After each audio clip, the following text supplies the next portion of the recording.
Mr. Speaker, and you can get their phone numbers if you wish. And it was the way they were checking on making sure the measurement correct and try it first. And man, I tell you, let's get serious with this trend and take them seriously. Mr. Speaker, all public secondary school students do at least one TVET subject at CXC. This year, we had 12 skill subjects and we received an average pass of 92%. We speak about traditional skills like agriculture, technical drawing, food preparation, and clothing and textile. But we also speak about more modern skills, such as industrial technology, electronic document processing and management, theater and arts, and home and family management. The government of Dominica expresses congratulations to all of our students. And Mr. Speaker, I wish to spend maybe 3 minutes so that I can finally put this JSP story to rest. Mr. Speaker, people said, oh, why don't you wave the JSP now? JSP was a good thing, JSP. Mr. Speaker, JSP is Junior Secondary Program. It was a junior secondary program operated in the spaces at primary schools because we didn't have spaces at the secondary school. So the students did the same 4 core subjects using the same textbooks as first form and second form in high school, and we complemented it with a skill program. Now, when universal secondary education came along, all the students went to secondary school. So junior secondary program can now be done at secondary school because that is where junior secondary is, first and second form, and sometimes third form. That is why at the primary school, when the children got grade 1 or grade 2, they went straight to second form or third form at the secondary school, and they did the work. So there's no need. I was a junior secondary school program, broke teacher. I had about 9 children on my last group.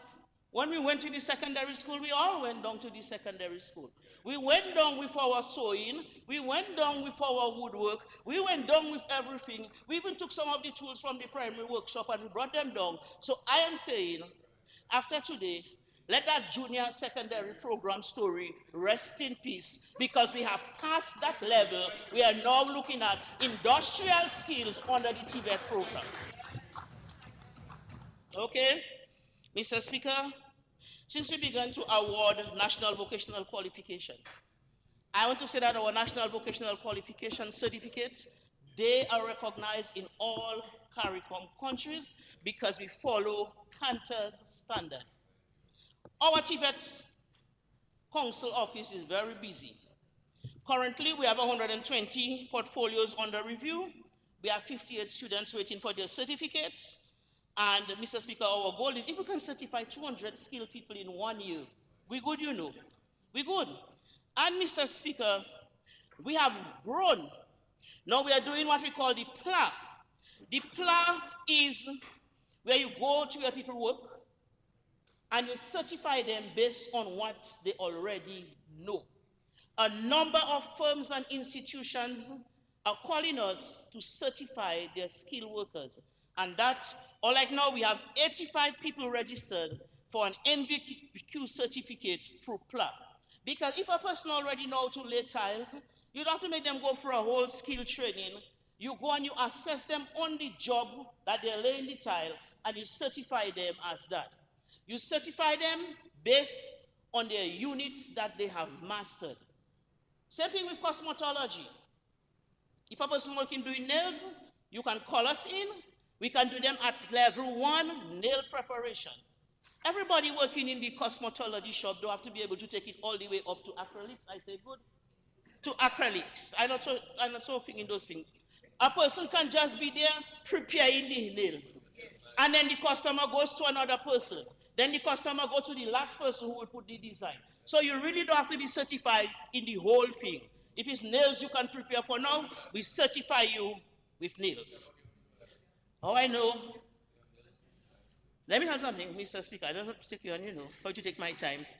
Mr. Speaker, all right now, we are engaging a consultant to help us to do the operationalization plan for the Tibet Center of Excellence.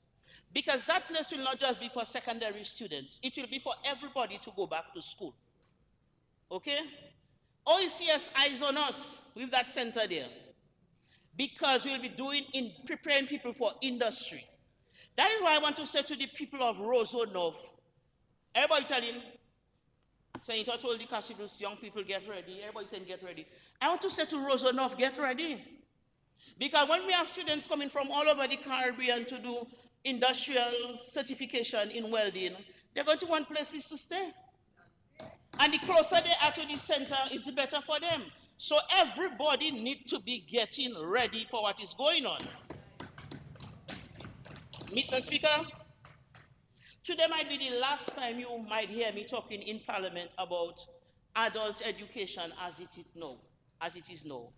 Because when talking about adult education was big people going in a place with a piece of book in a plastic to learn to read and write. But Mr. Speaker, Dominica's literacy rate is at 94% and counting.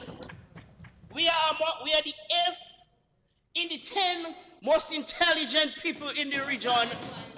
So if a person think we sort, no sort no. Yes. So therefore, Mr. Speaker, all right now, we are offering adults not just basic numeracy skills, but we are teaching them new skills, and we are sharpening skills they already know. And more than 500 people have benefited from 10 skills program conducted island-wide and in the prison. Mr. Speaker, we're talking from small business management to conversational French. No, conversation, that's important. If that tourism thing and people come here now or show in your ocean, that's now we're going to be talking about conversational German. Yes. So we're going there. We're doing tile laying to cake making and decorating, mechanics and plumbing to weed construction and installation. Mr. Speaker, refrigerator and air condition. Let me tell you something about the weave. Before we should just fix weave on people here, on people's head. We go now, we give them edge. It did not edge before, we learn edge. Why? We learn edge. Now, Mr. Speaker, you can put the person to sit in front of you, and you take a profile of the shape of their head and their hairline. You can feel the texture of their hair. You can go by the hair, and you can make the wig for them to suit their face. Because are customized. Customize it to suit the person. Mr. Speaker, you know what happening there? Now, men are going to have more problem to recognize if it's a false hair or a real hair. Because now the thing customized to feel like your hair, to look like your hair, to shape like your face, and you don't need it too long because your normal hair is not long, so you don't. That is what we are teaching our people now. Oh, I know that, I know everything. Mr. Speaker, we receive a $404,000 and counting under the LEAF program called Unlocking Potential, Equipping Marginalized Communities for Tomorrow's Job. 200 adults ranging from 18 to 29 years are enrolled in this program, which will run until February 28, 2027. Our major focus includes community-based vocational skill training in level 1 and level 2. You're talking about same thing, auto mechanics, but this time we're going up a little higher with it. How many skills? So, Mr. Speaker, I'm very happy that the conversation on skills education is changing. It was never as bad as some people made it look. Some people were not informing themselves. Some of these children are leaving school and they're going straight to their shop with their sewing. One time they're opening their shop. Some of them are going into employment one time. And we are happy that people are beginning to trust the skills that these children have. Mr. Speaker, we invested in teachers and technology in schools. The OECS harmonized curriculum, it is digital. Teachers can now go there. They can ask AI to prepare a lesson plan for them. They can make it their own. They meet other teachers from overseas. They download teaching aids. They get songs to go with the lessons. They get rhymes to go with the lessons. Boy, I tell you, when I was a teacher, the hardest part of everything was to write prepping. Whole night they're writing prepping. But not now, no. Teachers, as long as they know how to use technology, we roll in. Mr. Speaker, what we are doing now is we are looking for some young people who are interested to help us prepare virtual field trips. So a child can sit down in a class in Cassie Bruce and watch the big screen, and they can now be visiting the marina in Portsmouth, sitting down in class. So children, now we are going to go to Portsmouth and we are going to pass through the Kalinago territory. And those children watching through the Kalinago territory, nice. The real thing is the best. But if we can do that, because we will get sponsorship for people who want to do some of those things. So at least we can pilot them. And then what we do is, among the OECS countries, we share the resources.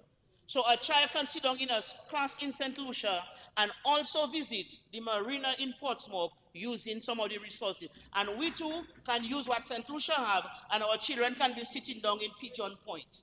I know a place in St. Lucia. So, Mr. Speaker, the IT Institute for Dominica conducted various training in the future of tech and AI innovation. And Mr. Speaker, this year, the salary of early childhood teachers were increased by 25%. Oh, look up then. Mr. Speaker, $600 they used to pay preschool teachers, sometimes $200, and sometimes what the parents pay that you have to take away from. Now, preschool teachers in a room, well furnished, with all their resources, no rent to pay, no light to pay, and they're still getting a reasonable salary from the government of Dominica. And we're still exploring ways of actually standardizing that thing, because this is important.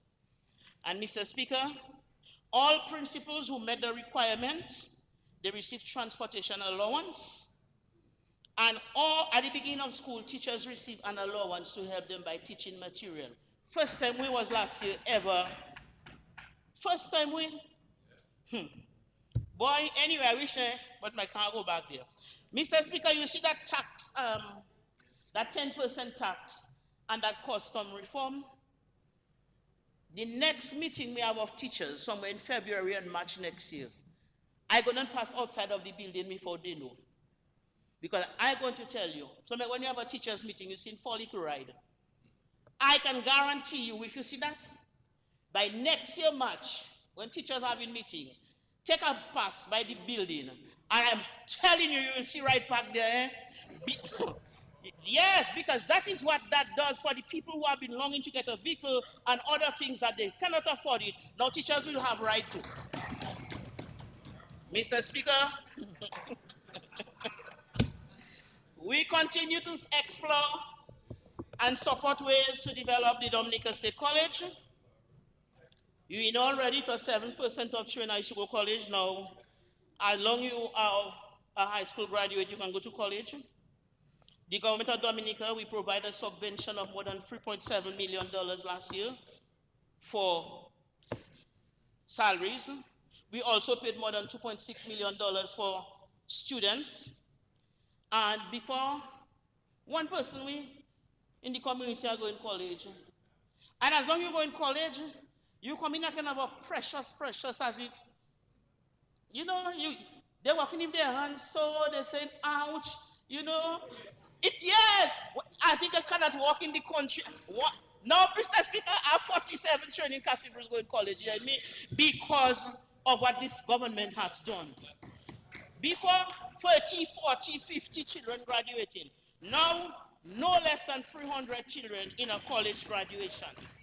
And so, I want to give the high commendation to the college for the work they have done.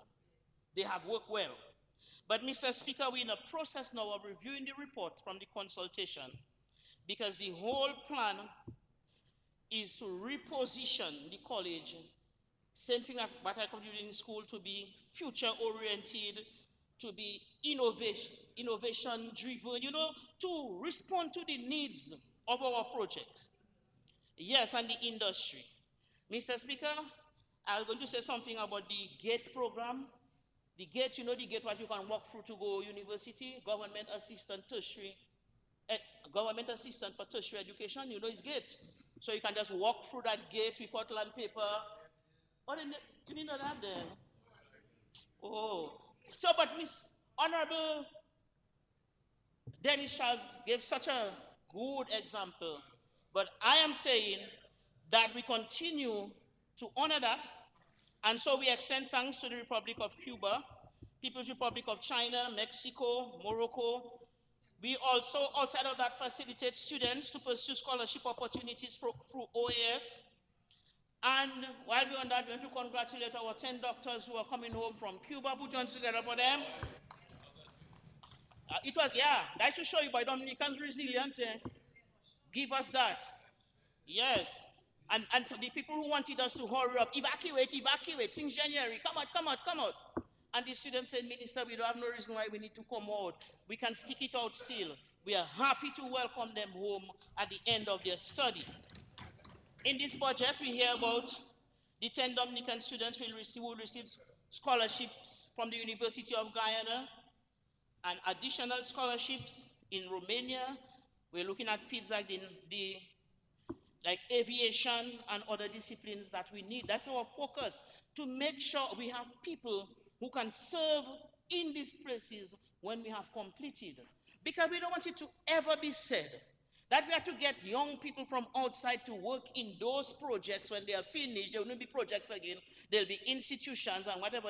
We do not want it to be ever said that because Dominica didn't have young people to serve, we have to go for outsiders. No, Mr. Speaker. We're making sure we're training people and they will serve. Mr. Speaker, in this budget, we hear Honorable Charles talk about the additional $19 million at Aid Bank for people who want to take student loan. And our focus, as we said, is preparing students to pursue studies in accordance with our national projects. Mr. Speaker, we have also built resilience. Everything we do, we think building better to withstand storms. Not storms like hurricane alone, all kinds of storms. This includes constructions of new structures, completion, rehabilitation of schools, repair work, and enhancing programs at school. Mr. Speaker, I talk about a few, like the additional classrooms at Cassibrou Secondary, costing us just over $1 million. We know about our 6 schools in the package from the People's Republic of China, costing us more than $20 million US. That is a big money, $20 million US. That includes the Tibet Center of Excellence and 5 primary schools. All our projects are on time, work is on schedule, and we're expecting to receive all of those schools together somewhere in November. It will finish and they'll hand over in December. What we have to do is not wait for it not to work. Some people are holding their breath and waiting for it not to happen. They'll suffocate.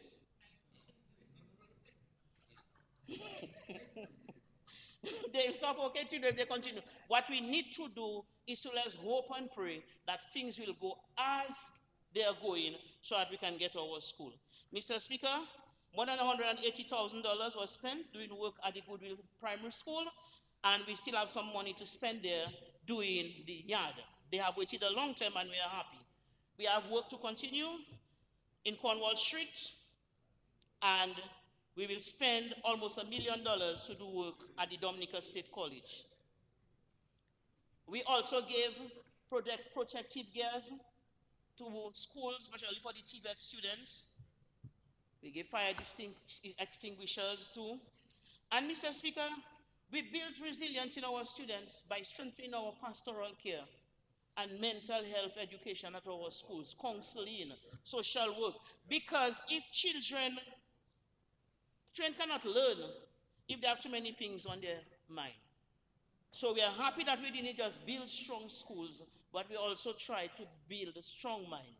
We are happy that when something happens and a child gets pregnant in school, we embrace the child. We embrace the student. Sometimes we give them counseling all the time from at home. We call, and there's some, when I was a principal, a child told me, principal, come and tell my mother that with me. We do that.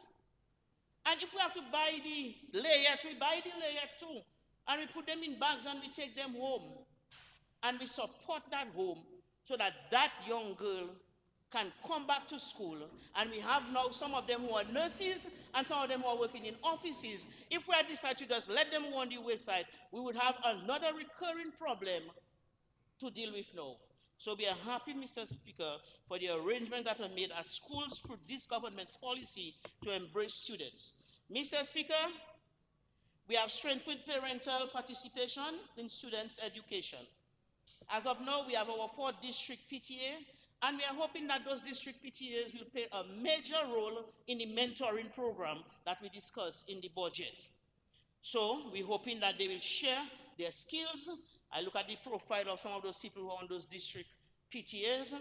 Some of them are PSCs, some of them are business people. I think we'll get some good mentors there.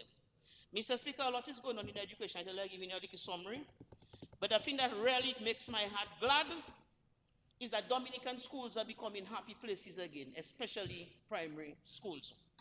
We saw all the videos, we see teachers using the curriculum and teaching children. Children are learning. Learning is fun now.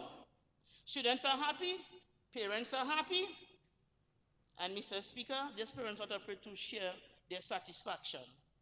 And when students are happy and parents are happy, that's because teachers are happy.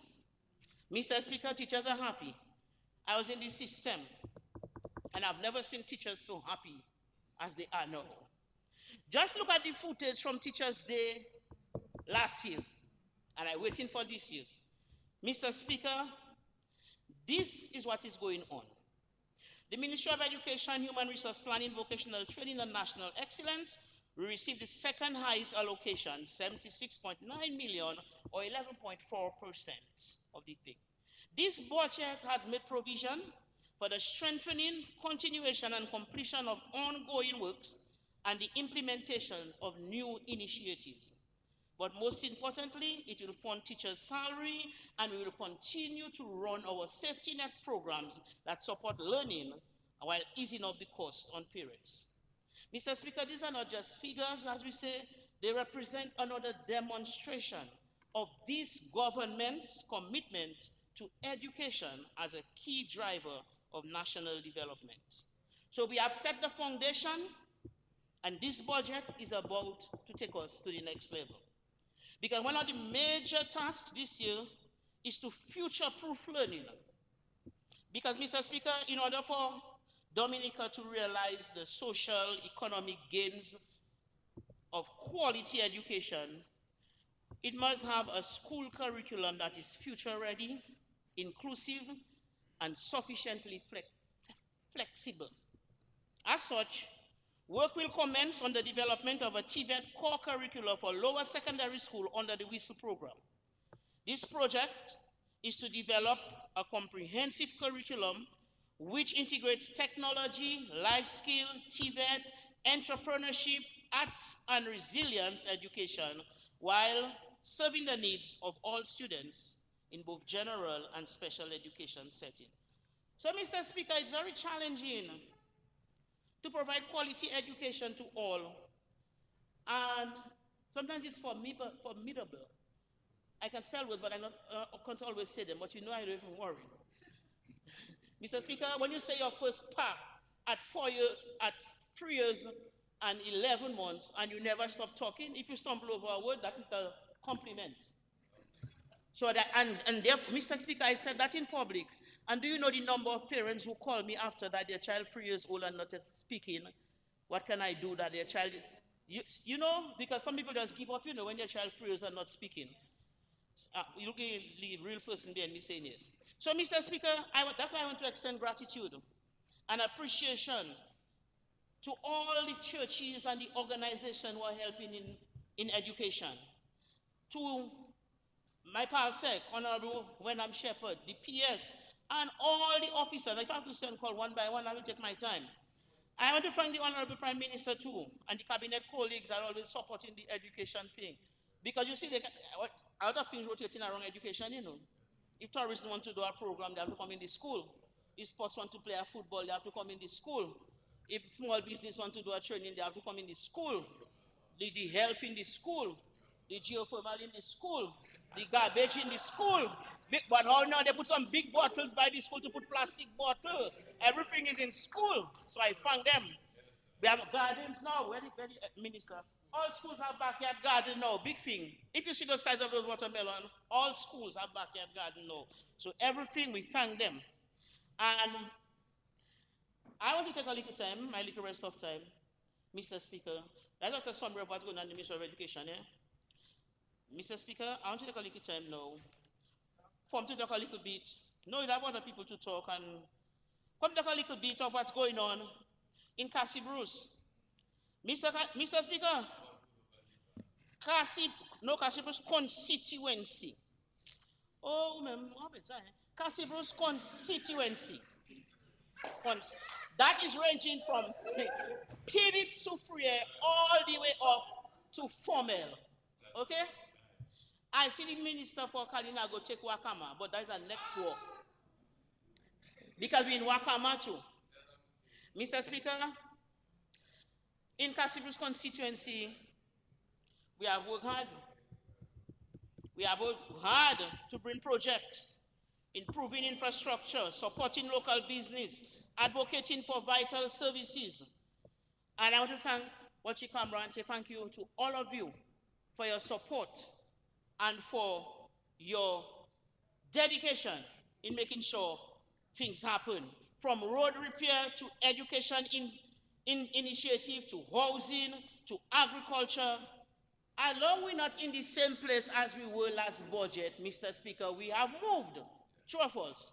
True, I'm a teacher. Although you're not at point A at the end of the school year, something has happened. So we are not where we were last year. We have moved. Our train at San Xavier Primary School, nice and dry, because we spent more than $100,000 fixing the roof. Our much needed additional classroom at Cassie Bruce Secondary will be handed over to us for the new school year, just over $1 million. Our early childhood center in Cassie Bruce was upgraded to include extension, new washroom, principal office, tile floor, cute little washrooms. If you see those things, you don't want to think it's a toy, but they were specially made for little people at more than $123,000. We increased safety at Cassie Bruce Secondary by fencing the school, more than $121,000. Tuition and transportation was paid for 47 students attending college. All students benefited from all safety net programs. All programs at both the primary school and the secondary schools were supported. Mr. Speaker, Cassie Bruce is not missing out, you know. So I'm not jealous of Soufriere. Soufriere doing her do. Everybody have their different culture and their different need, but Cassie Bruce is not missing out. On the health, repair work at the San Xavier Health Center cost almost $200,000.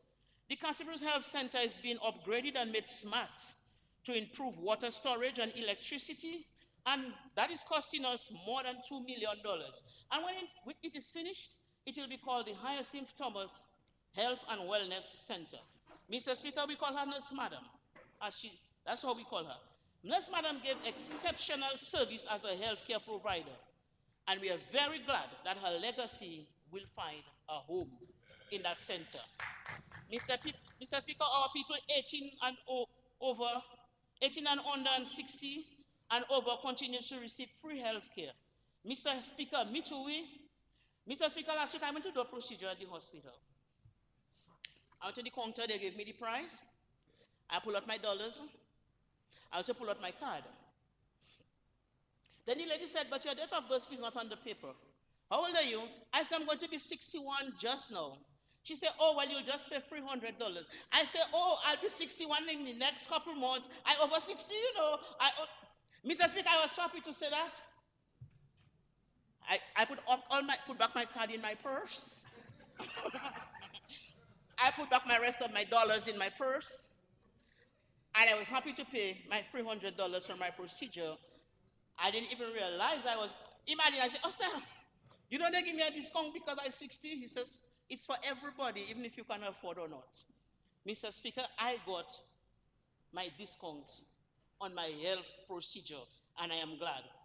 In Castle Bruce, we have 20 people under Yes We Care, and that means a lot to us. And I really want to thank the people who are giving care, because more and more it's becoming more difficult to get people to give care to elderly people. People still receiving housing. We have 7 people who got houses that cost almost $2.5 million. We have people receiving building materials of all sorts according to what stage they are. Because I said to people, don't just stay there. Help yourself and we'll see what we do. If you're on foundation, let me see if I can get some cement and steel for you. And when you're ready to do the blocks, check me again. Let me see if I can get some blocks for you. And our people are helping themselves and they're getting the assistance that they need. But the thing that we look forward mostly for now in the housing is the relocation of the people who are at risk. We are happy that 27 acres of land has been purchased. We paid for the land in full. We also pay for the crops. We have funds to begin. The tending process is almost complete. Site preparation continues and movement of machine will begin soon. Mr. Speaker, I take the opportunity to thank the people from the Petit-Soufrière area especially and Good Hope for their patience. And people are now coming to our constituency, Minister. Mr. Speaker, just so they come and take a ride on the road. Mr. Speaker, $100 million spent by us out of that $300 million. But I tell you, those bikers, they did a good thing for us. Boy, voice notes flowing. Voice notes, boy, that piece of road, boy, from up there to, boy, those bikers had the time of their lives on that road. And one voice note was saying, if they just fix from the roundabout to Boadia, boy. And Mr. Speaker, I'm happy that this budget has presented for us to do this piece of road from roundabout to Boadia. And it's not just about the nice road and the ride, but it's about the vulnerability issues that this project has addressed. We feel safer now. We had some rains and we didn't have much anything to do there. So I'm saying that this road, the measures have served their purpose. And Mr. Speaker, even if the gas price go up a little, we're saving the money on shocks. So the money we save on shocks and on tires because we have nice road, we'll buy the gas with that for the meantime. We'll be a little patient and buy the gas. And more than that, the value of the land in that area has increased. Mr. Speaker, I want to thank our fishermen for their work. Whenever disaster, they have our transportation, and they can get over that new facility. They have the land inside and a nice area where they can clean up and wash up and just jump on their vehicle, poop, poop, poop, poop, and go selling their fish. It costs us more than $440,000, but I'm saying we waited a long time and we are happy. We also want to encourage other people in the food security business, like our farmers, to get ready to do what they're supposed to do. The Minister of Agriculture will share his own, but the whole note what other people say, get ready for what is to come. We're happy that the feeder road in Modest will get attention, and our farmers will do what they have to do. Mr. Speaker, the new water system, $7.5 million. The last rain disturbed us, but we are hoping that that will complete soon. You know, but in the meantime, if you have a competition for who can bathe in bucket, you can come for me. If we don't come out first, we'll come out second. Yeah, because Mr. Speaker, Castle people have learned. But we really have learned. We spend 10 days without water in the Hainas Calling radio station, you know. We don't go in the river, we have our bucket, we do our business, and we know the water will come for the next 2 weeks. Because we understand that it was not government fault when the rain came and washed out the work that was done already. Otherwise, by the end of March, we would have our system. So we thank the WASCO for their efforts, and now it's a little better because they did something to help us out. Mr. Speaker, I think we're enjoying the fruits of our labor. Even if the electricity, I hear my husband, why is that noise I hear in there now? As well now, as it, when 10 o'clock, there's a lot of noise. And let me listen well, go on the back porch, listen. Mr. Speaker, you think our people stupid now? Them people washing at 10 o'clock in the night now because they went to a session, they told them in the night the rate lower. So now all that group washing machine in action in Castle Bruce. You understand what I'm saying? So we don't just go to session for going and listen sake. When the people tell us a thing, we try it out. And somebody said the city light bill went down already by $12 in 1 week. So we enjoying the fruits of our labor. Mr. Speaker, in the Cassius constituency, we appreciate our Prime Minister because he works hard. He has a burden for his people. He has a purpose for this country. He has a vision for the purpose. And he has a plan to fulfill the purpose with total commitment. And that's why we appreciate him and we stand with him. And even if the world has become complicated, we don't care. We are praying. We are strong people. We made progress. The challenges are there. We are happy the food price is not going to go up too much. And we are also happy that we'll benefit from the customs reform. And the people of Cassius, they don't have to follow no world news for them to see the effects of the climate change. And that's why I want to big up those people who are in the disaster, and Royet and her team. And some people came there, we had a competition, and we just won them just like that. And somebody was saying, but yeah, they gave us walkie-talkie. We get zero on the use of walkie-talkie. Not us, no, Mr. Speaker, we know to use Rogers over. We good. Those people take this thing so, look this thing out there. These people take this thing so seriously, you would not believe. Same color t-shirt, and we had who we put in first aid in that station, who in that station, and we just wonder, we like that. So I express gratitude to them for their work and the seriousness with which they do that. Our students continue to excel in sports, and we are happy that under the BNTF Cycle 11, attention will be paid to our field. Mr. Speaker, we are doing well in culture. Since April, we already start to practice. So if a person think they're winning, they have a next story coming. Yeah, we already started sewing those clothes since April. And Mr. Speaker, we want a good place to practice. So you know what? We're not blocking a spot on the road. We're blocking a spot on the road. We're in pretty safe and putting the music and children dancing. And if you're not in the group and you want to learn, you can stay on this side and shake it. If I didn't have a bad leg, I would show you how good, but anyway.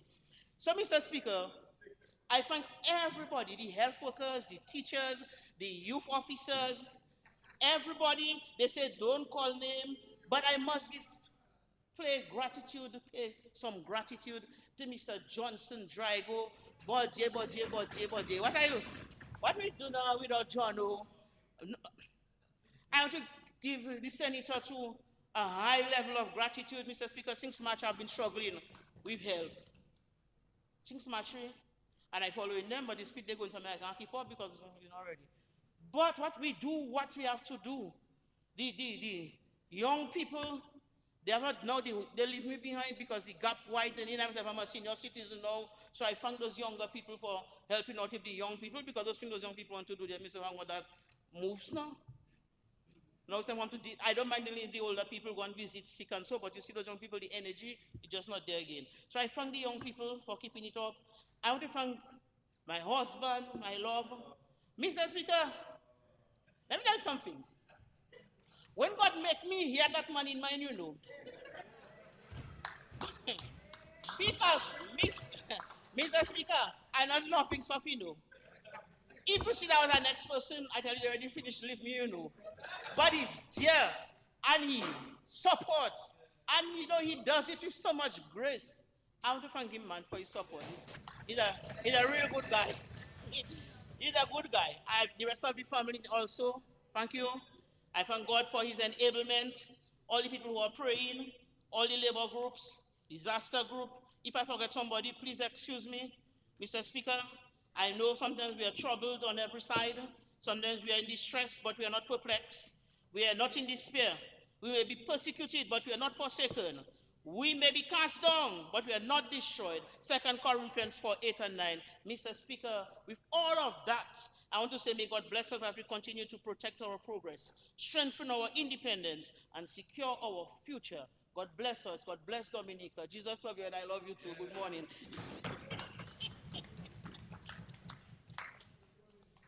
I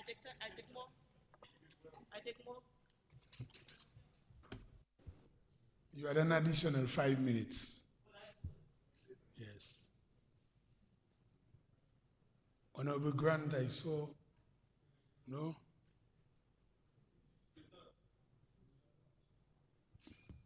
Yes, Honorable Grant, you are recognized. You may proceed. Thank you, Mr. Speaker. Mr. Speaker, I rise to give my full contribution, my full support and contribution to this year's budget. let me express my thanks to the Minister of Finance, the Financial Secretary, the PSAs, and all those who were involved in this budget process. Mr. Speaker, in preparation of this year's budget, Mr. Speaker, I took my time to go back a bit in history, Mr. Speaker. And when the Dominica Labour Party first won elections in 1961, the mission has not changed, Mr. Speaker. In 1961 and in 2021, the mission is the same. We stood for people who were previously at the mercy of the elites. We were committed to the expansion of water, electricity, roads, schools, and the opportunities in agriculture. We presented a form of leadership which the people then and now can identify and understand. Mr. Speaker, over the past decades, we have seen the transformation across the landscape of Dominica. Despite the crisis, despite the disasters, Mr. Speaker, we have seen that this government continues to transform not just the landscape, but the life of every Dominican. Mr. Speaker, very often people refer to the debt to GDP and the level of debt that this country has, Mr. Speaker. Mr. Speaker, we have seen Maria, we have seen Erica, but Mr. Speaker, more importantly, we often compare Dominica with many other Caribbean islands. But no Caribbean island have seen the level of devastation we have seen in the last 10 years, Mr. Speaker. So we have to bear in mind this, Mr. Speaker. We're often quick to compare Dominica with the other Caribbean islands, but there is no island that have seen a Maria or have seen an Erica, Mr. Speaker. Mr. Speaker, the debt just to respond to disasters is over $700 million. Now let us imagine that we do not have that debt. What would be the state of our housing? What would be the state of our health care? What would be the state of our agriculture industry? Because that is where the money went, Mr. Speaker. What is evident is that despite all these shocks, despite all these disasters, we continue to stand tall. We continue to stand firm. We have built back better. But most importantly, Mr. Speaker, we have allowed and kept people living in dignity. Over the past 2 decades, we have placed Dominica on a solid foundation. And we have done so through the support of the CBI. We have seen the schools, we have seen the hotels, the health center, the hospital. We have seen the reduction in the debt. Across the country, Mr. Speaker, persons have benefit, whether it's through education assistance, whether it's through health care. We have seen the construction of the international airport, Mr. Speaker. We have seen the construction of the marina. These are the things that the CBI has brought for us, Mr. Speaker, and they are tangible across the country. Mr. Speaker, very often we hear about this 10 pillar, Mr. Speaker. But Mr. Speaker, we have gone past 10 pillars. Nothing new is being proposed. When you look at tax reform, Mr. Speaker, this Labour Party administration started tax reform dating back in 2001. Duty-free and incentives, Mr. Speaker, there's no other government that have granted concession to our small businesses. And this is evident, Mr. Speaker, in the creation of the Fiscal Incentives Act, and where you can get a tax-free break between 15 and 20 years. Mr. Speaker, this is what we are doing for our small businesses, Mr. Speaker. So this is nothing new when we come and we hear about 10 pillar, Mr. Speaker. We heard the 10 pillar man, Mr. Speaker, talking about geothermal and what the reduction in electricity is going to do, Mr. Speaker. Mr. Speaker, while I'm on my feet, I would like to express congratulations, Mr. Speaker, to the Honorable Prime Minister and Dr. Henderson. In 2017, I had the privilege of being part of the Dominica Geothermal Development Company. My role, Mr. Speaker, was to set up the company, and we had a group of young Dominicans at the time, Dalton Elwa, Shaisha Birmingham, Gary Shillingford, Alan Tussey, and a number of others who worked on this company, Mr. Speaker. I remember during Maria, because we started 2017, it was in September, sometime in October, November, I was actually working on the port at the time. helping with relief efforts. And the Prime Minister called me and said, my brother, what you doing on the port? Geothermal is critical to our development, so you should go back to work. And we had several meetings, the Clinton Foundation, the World Bank. So it was a small staff, Mr. Speaker, but we kept the company going, and that shows the level of commitment from the Prime Minister and Dr. Henderson, and this is why today we now have this geothermal plant, Mr. Speaker. The simple truth, Mr. Speaker, labor is working. Dominica is on a solid foundation. Over the last 2 decades, we have poured monies into every growth engine this country has, Mr. Speaker. We have connected all the moving parts. We are expanding. The reality is we have made bold initiatives, we have given the incentives, and we are securing the future of generations to come. What we are dealing with now, Mr. Speaker, is the bread and butter issues. We are creating an environment where our young business persons can see their way, can grow their business and expand. Whether you're a farmer, a rental owner, a shopkeeper, a hairdresser, we are creating an environment where you can thrive. We are at a crucial stage in our development, but more importantly, we have to ensure that every Dominican continues to live in dignity during these difficult times. Mr. Speaker, during preparation of any budget, there are two things which you must take into consideration. You must be able to identify and estimate your revenues and your expenses. You must consider uncertainties, but most importantly, as this administration has done over the last 2 decades, is exercise fiscal prudence. We have seen an increase in revenue over the last 5 years. In the last fiscal year, we saw an increase in VAT of just over $12 million. We saw an increase in income tax. What does this mean?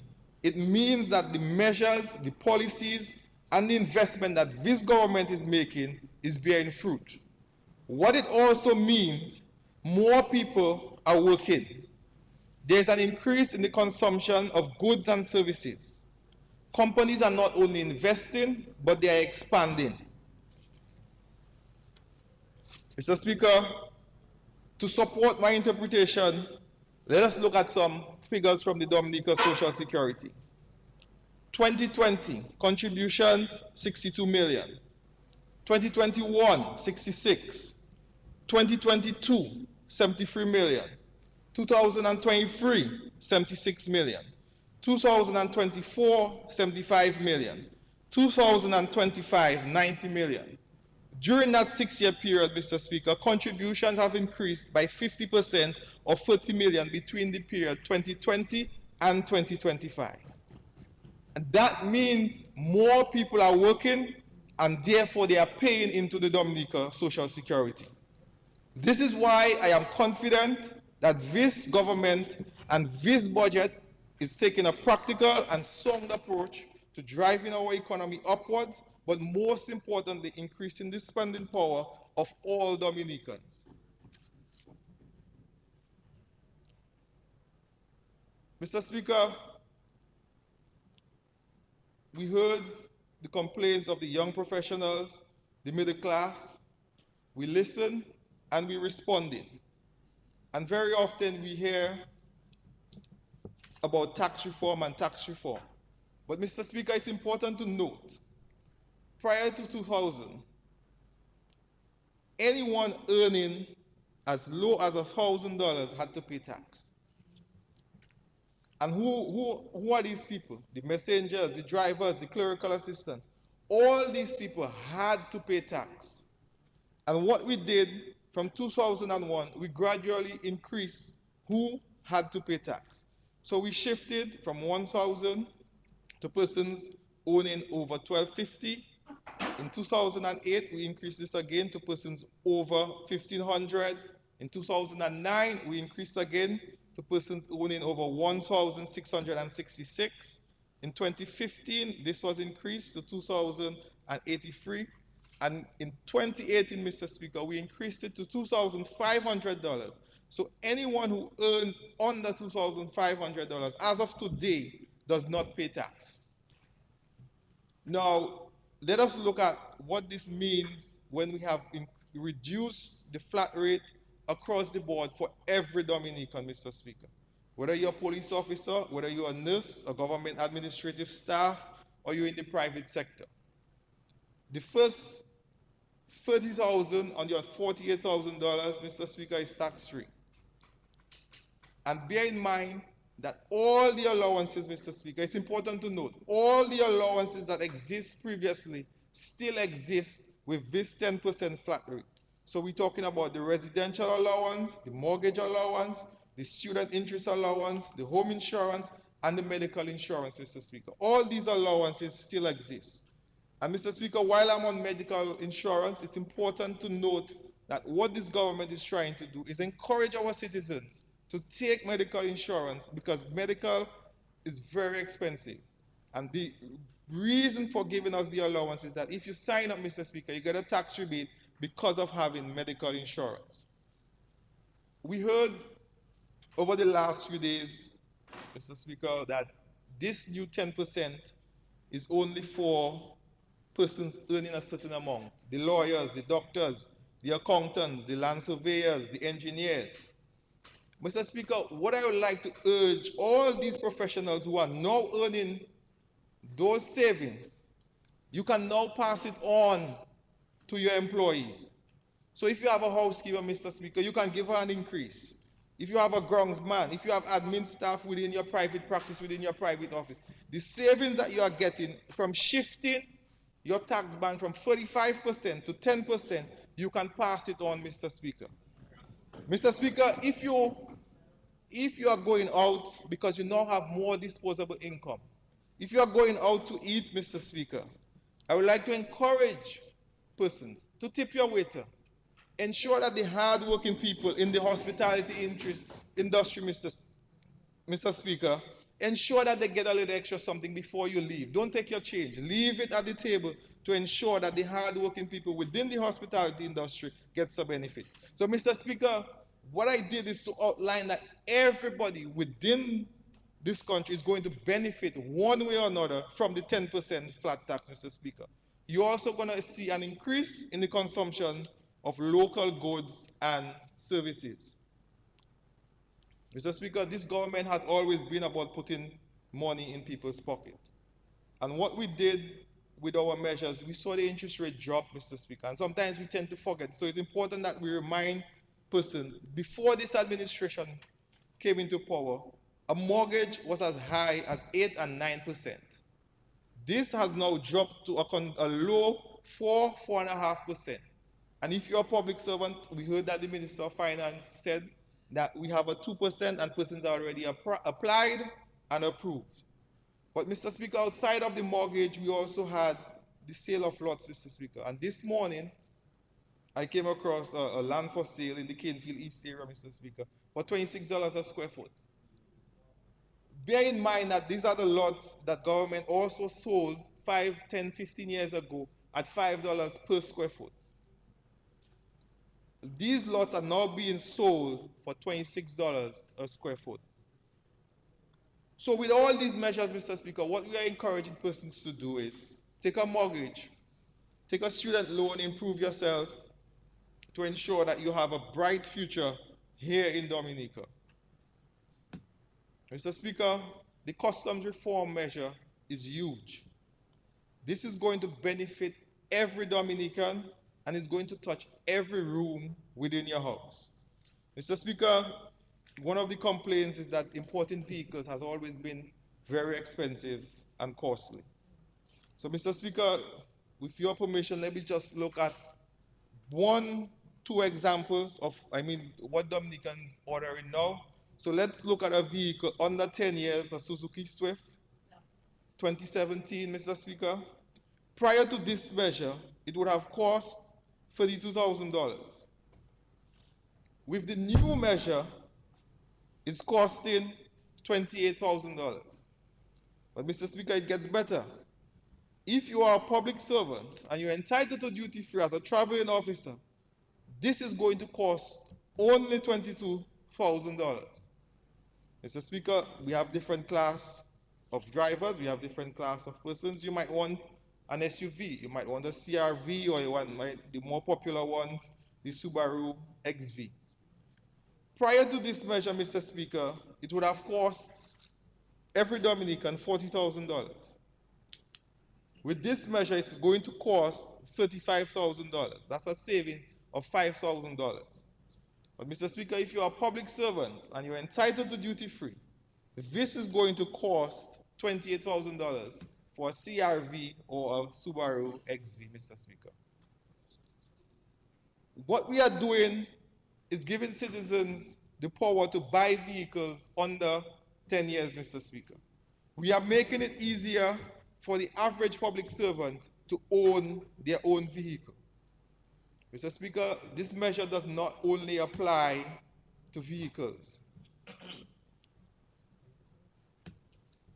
I sat with Customs, Mr. Speaker, to try and get a better understanding of this measure.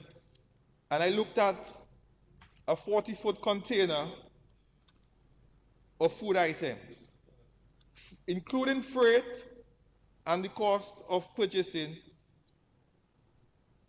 Before you start adding duties, this is going to cost you $220,000.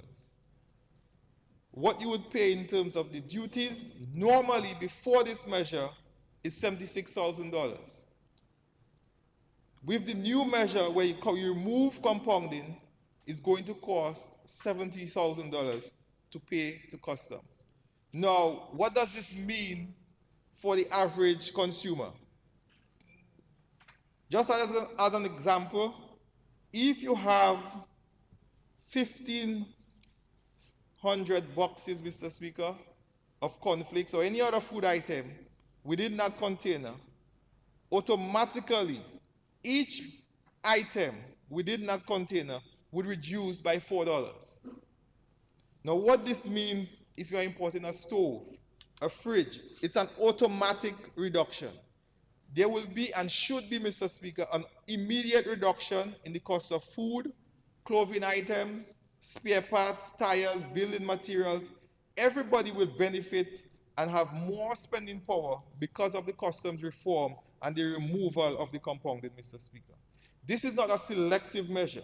It is not on some items. It is on all the items.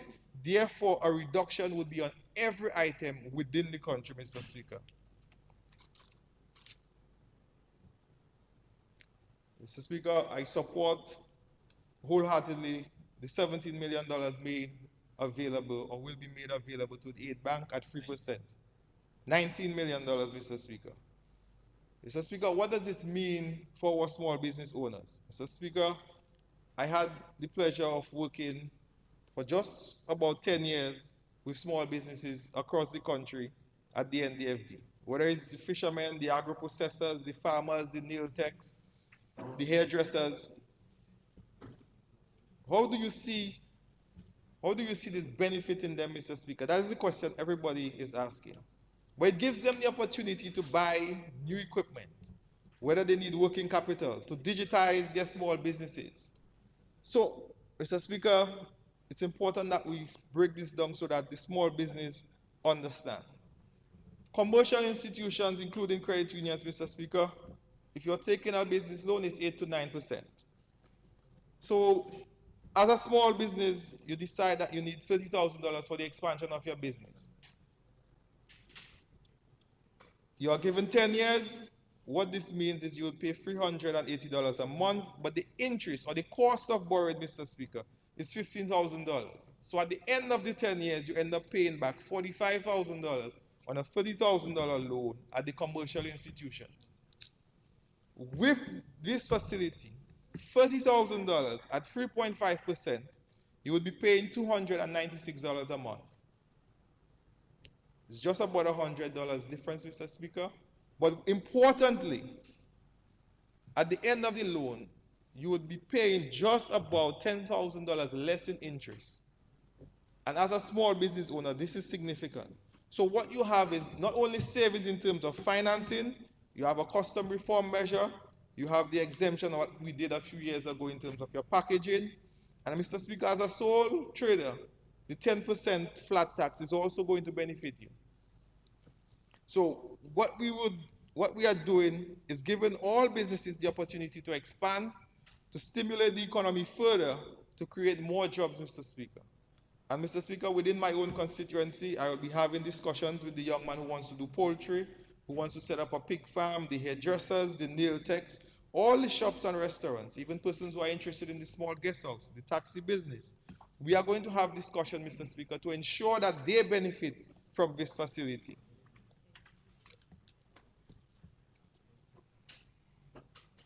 Mr. Speaker, the Farmers Insurance, as a representative for farming community, I welcome this initiative because anytime a little wind blows, the planting falls, Mr. Speaker, and I believe that the farmers, not just in the Wesley constituency, but across Dominica, is going to benefit from this significantly.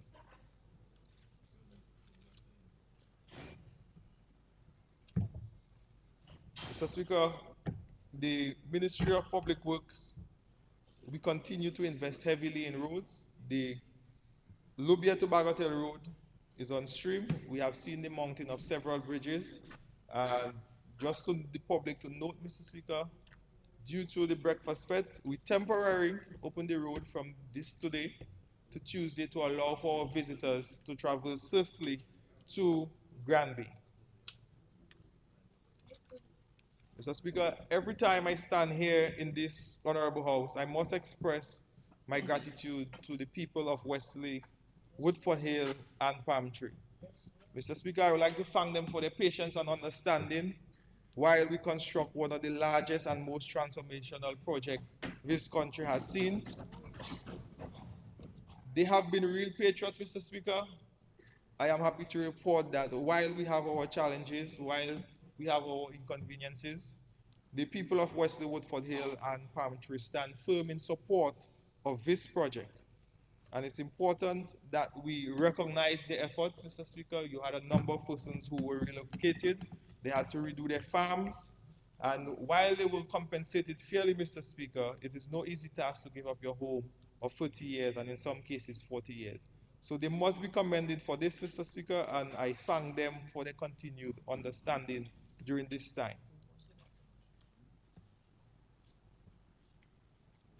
Mr. Speaker, in the Wesley constituency, we continue to focus heavily on the employment of our young people. And we have seen through the NEP program, a number of persons have transitioned. So we have persons who were previously mentors and now nurses, previously persons who were admin assistants. They have graduated into plant quarantine officers. Some of them have graduated to teachers. Some of them are within the public service. And this is a significant milestone for a small constituency. For a rural constituency, Mr. Speaker, as you know, rural constituencies across any country within any part of this world are challenged because of the difficulty and the lack of access to many things. But within the Wesley constituency, Mr. Speaker, we can say that we are creating and we have seen the benefits of the international airport. So we have a number of persons who are working there. But more importantly, as we prepare for the international airport, we have seen the creation of a number of businesses and a number of new ventures are starting up. And I would like to encourage my constituents to take advantage, Mr. Speaker. One of the areas that we are focused on is to ensure that a number of the young professionals, the policemen, the firemen, and the other professionals within the constituency own a piece of Wesley. And that is important, Mr. Speaker. If you are from Wesley, I'm of the firm belief that you should own a piece of Wesley.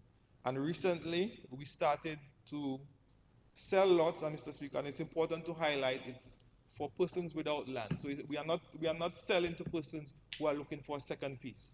We are ensuring that young persons within the constituency who do not own land get a piece of land within Wesley, Mr. Speaker, at a mere cost of $5 per square foot. Mr. Speaker, with all these measures and, as some persons say, the goodies that we have given in this budget, how are we going to how are we going to cushion the loss of revenue? It's a simple question, it's a simple answer. This government has always been prudent. We have always been responsible in terms of our investments and the management of the country's resources. And within the Public Works Ministry, as we are responsible for public utilities, I would just like to give one example. So we had seen a shift from May 2026 to June 2026, a reduction in the public service utilities of $400,000. And that is due to directly linked to the geothermal resources. So when you look at this on an annual basis, just on electricity, we'll be saving $5 million because we are also implementing other measures to reduce the cost of electricity to the state and to the citizen. As we speak, Mr. Speaker, we are conducting an audit to ensure that if we are paying for street lights, we are getting those lights from DOMLEC. Also, we are conducting an audit as it relates to standpipe. The WASCO bills the state for every standpipe, so if we have a standpipe, we're conducting an audit to ensure that they are operational and they exist. So all these are ways that we are looking to reduce, just within the Ministry of Public Works, reduce the cost to the state, Mr. Speaker. Therein lie where we will be getting the money to cushion the loss of revenue for the $43 million which will be, and that is just within the Ministry of Public Works. How are we going to continue with the cushion, Mr. Speaker? With the international airport, the cable car expected in the next 18 months, we're going to see an increased consumption of goods and services, increase in terms of the number of persons occupying hotel rooms, also in the other incentives as it relates to returning Dominicans. All these increases, Mr. Speaker, will lead to an increase in revenue for the state, Mr. Speaker, cushioning the $43.5 million that we are giving up in terms of revenue. There are a number of other measures that we are looking at to ensure that we run and continue to run an efficient government service in terms of providing our goods and services to all our citizens. Mr. Speaker, I would like to express my heartfelt thanks to all the staff within the ministry, PS Lancelot, PS Del Sol, and all the other staff who continue to make public works what it is. But Mr. Speaker, while I'm saying thanks, I must say a heartfelt thanks to the various road patching crews across the country, Mr. Speaker. Mr. Speaker, I have stopped a few times, and patching roads in the sun is no easy task, Mr. Speaker. And I must commend them for the work that they're doing across the country. Mr. Speaker, I thank all my constituents, the stalwarts, the various members of the organization who continue to support the work that this government is doing, but more importantly, continue to support their parliamentary representative, Mr. Speaker. We, in the Wesley constituency, we have seen the work of this administration. We believe that there is no other party, and as it is now, there is no other individual that can bring proper representation to the people of Wesley. So, Mr. Speaker, I thank you for your time, and I give my full support to this budget. Thank you.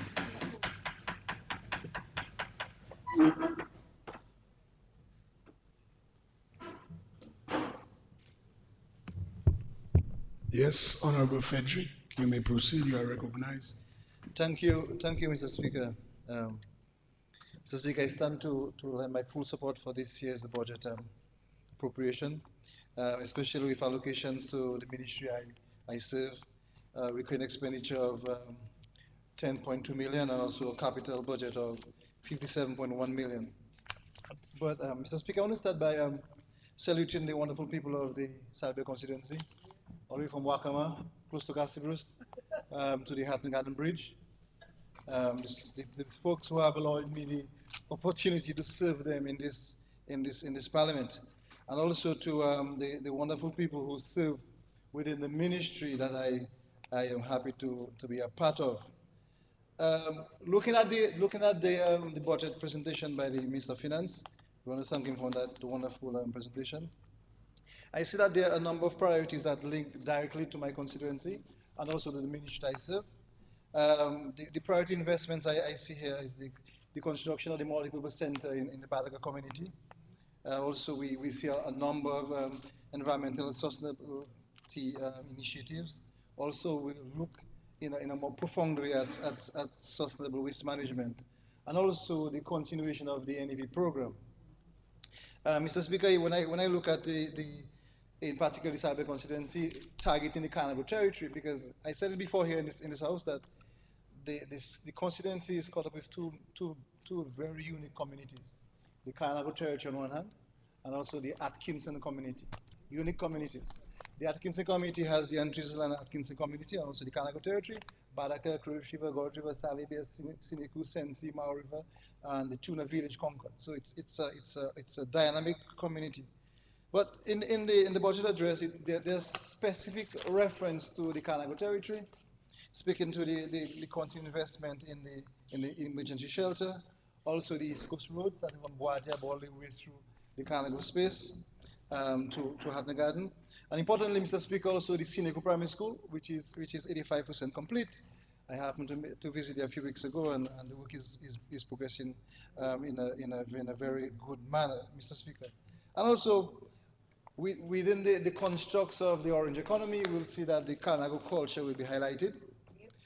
Traditional craftsmanship, music, dance, storytelling, the cuisine, indigenous culture, indigenous heritage, product development, and also marketing.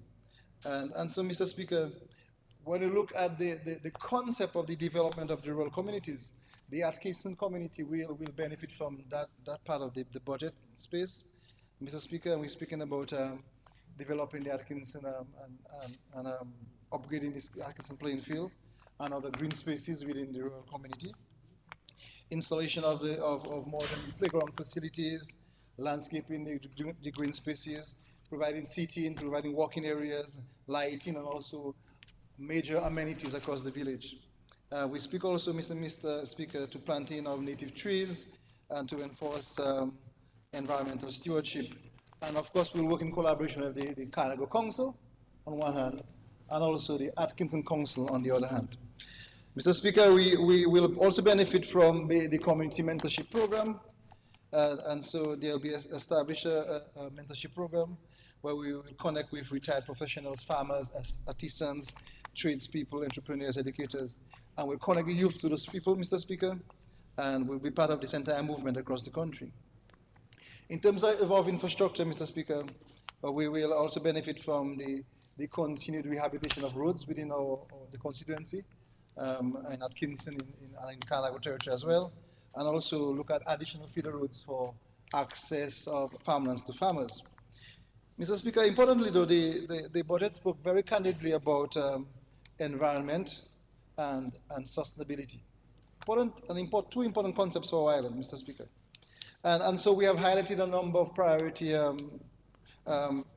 areas. We're speaking about environmental sustainability programs, sustainable waste management initiatives, and expansion of renewable energy, Mr. Speaker, protection of natural resources, climate-smart agriculture, agroforestry initiatives, and also strengthening the resilience to climate change. Mr. Speaker, so these budget items directly align to what happens within the Cyber constituency, especially Atkinson and Carnago territory, and also more targeted at the Ministry of Environment, Mr. Speaker. There are some key highlights, Mr. Speaker, in the budget presentation, and it speaks in a very profound way about the protecting of our country. Waitukubuli is natural capital, and so, Mr. Speaker, we'll be protecting nature, and in so we'll be protecting our economy. We'll have healthy forests and which will reduce flooding, and all of those wonderful things that we do in environmental protection.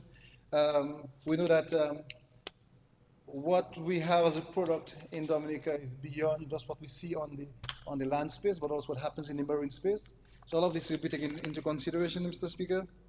And as we continue to promote and to project Dominica as the first climate resilient country, is it important to make major investments in these areas. Mr. Speaker, I was sort of pulled out of the conversation yesterday by my good comrade, Vince Henderson. I love to connect the history because it's important. People who do not know where they come but may not be too aware of where they're going. And so, as Honorable Vince Henderson, Dr. Vince Henderson, I think we have had major achievements in the last 26 years, but because we are a developing country, Mr. Speaker, and we understand that the effects of climate change have affected us many times in our recent history. So, Mr. Speaker, we are making investments in these. When we look in a targeted way at what we do within the Ministry of Environment, Mr. Speaker, I could report to this Honorable House that about 53 hectares of forest was areas reforested. If we do the math, a hectare is about 2.5 acres. That would be about 150 acres of land have been reforested. 16,000 plus hectares is under active conservation. We have had 670 schools and volunteers and community groups engaged, a mixture of all of those. And we have been able to secure more than $3.7 million in biodiversity financing. Mr. Speaker, I want to briefly go to what I would like to coin the transformation of the waste management in our country. We spoke about it in the budget address, Mr. Speaker, as well. And so we really want to move from just collect and dump and forget mentality to recover, recycle, and reuse. And so we can see in the constructs of what we call the circular economy that we can use waste as a resource that we can use to grow our economy as well. And so there has been major investments over the last year, Mr. Speaker. We want to expand the national recycling program. We're going to bring in some new recycling officers, as we call them. And also, very importantly, Mr. Speaker, for the record, we will be doing a human resource audit at the Solid Waste Management Corporation to ensure that we have the right people and we empower those who already exist in ensuring that while we do the entire reform, that we have the human capacity to manage that corporation. Mr. Speaker, the recycling based on our data, has been very successful. We've had over 12 tons of recycled materials. We have 92 bales of plastic processed. We had over 500,000 plastic bottles exported. We have over 20,000 bottles collected from schools. That means that the youth is involved and young people are involved. And also one particular school, Mr. Speaker, the Clifton Primary School, the minister is not here. We collected more than 18,000 bottles. So we're moving on, Mr. Speaker, and within the constructs of the waste management policy and realignment, we are looking at green innovation, Mr. Speaker, and we have received more than $600,000 for a Fuse Kitchen plastic recycling project, and also we'll be doing a $500,000 Eastern Caribbean dollars project in Soufriere as it relates to composting. It's a very, very important initiative to see how we can use waste as a revenue stream. Mr. Speaker, we also want to do we'll be doing a Rose Organic Waste Pilot project and also do an anaerobic digestion project in Portsmouth. Mr. Speaker, we're moving across the country, and we spoke last year at the budget about decentralization. We want to look at this again this year, Mr. Speaker, and we'll be doing what we call the eco hubs. So these will not be dumping sites or labas, as we call them. They will be eco hubs. And what it really means is that you will have, there's the science about it. You will bring the materials in, it will be processed, you will collect it, you will be able to recycle. And so the mileage from the rural areas into the existing landfill will be limited, and we'll have this done in a proper way. So we're making investments in this. We'll be looking, of course, at the composting, recycling, Mr. Speaker, also hazardous waste management, and also, importantly, Mr. Speaker, we were very hard hit after Hurricane Maria because we had a lot of disaster debris And this is something we have to look at very, very carefully. Because apart from the household refuse and commercial waste, we do have debris that comes in after a major disaster. So we are putting this as part of our plan. Mr. Speaker, we've been working with some of the local businesses here to look at the tire recycling or tire processing. And we're hoping that we can give them incentives to pre-process some of those at the facilities. So less of these coming to the landfill as we continue to get away from tipping at the landfill. Also, Mr. Speaker, added to that, we are pushing feverishly on having a decentralized or a new location for a pond slash derelict site, because we realize that we do have a limitation at the landfill to take in those material.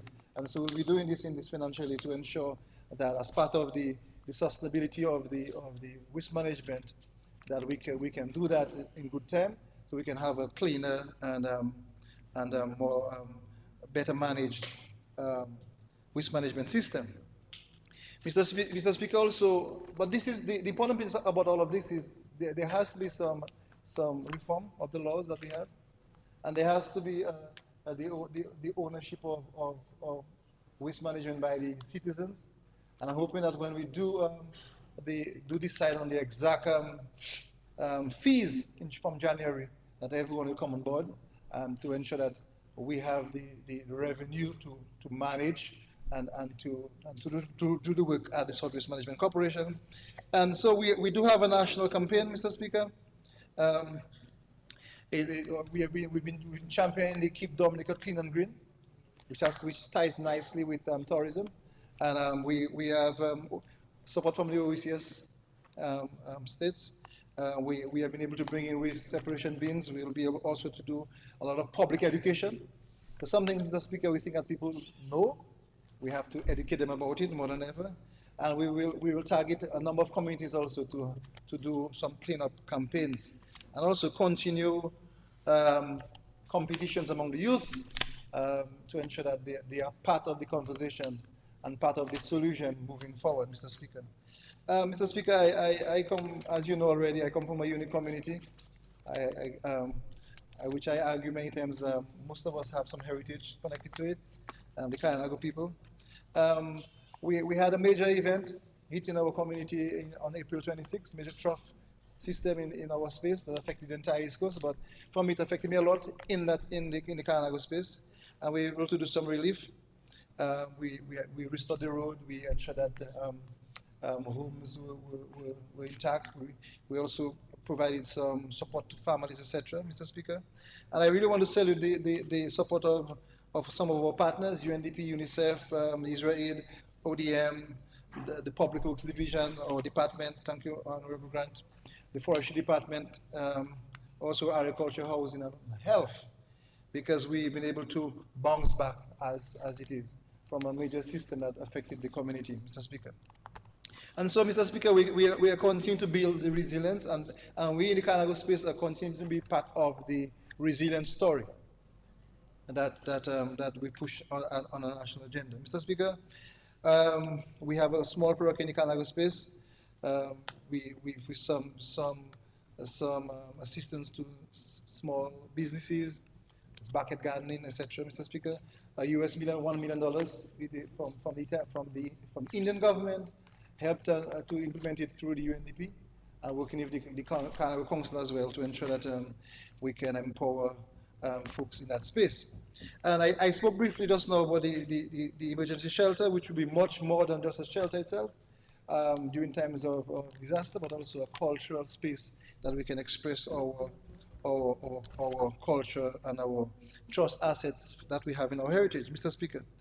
The KDF, a big fund we established a few years ago, Mr. Speaker, the Kainago Development Fund, helping to unravel the trouble of having a land space that is owned in common with no land title, and so being able to find a way to allow some relief to entrepreneurs within the Kainago space to access monies for housing, for agriculture, Mr. Speaker, tourism, education, and in the last financial year we've disbursed $1.6 million, and there were 57 beneficiaries who benefited from that project.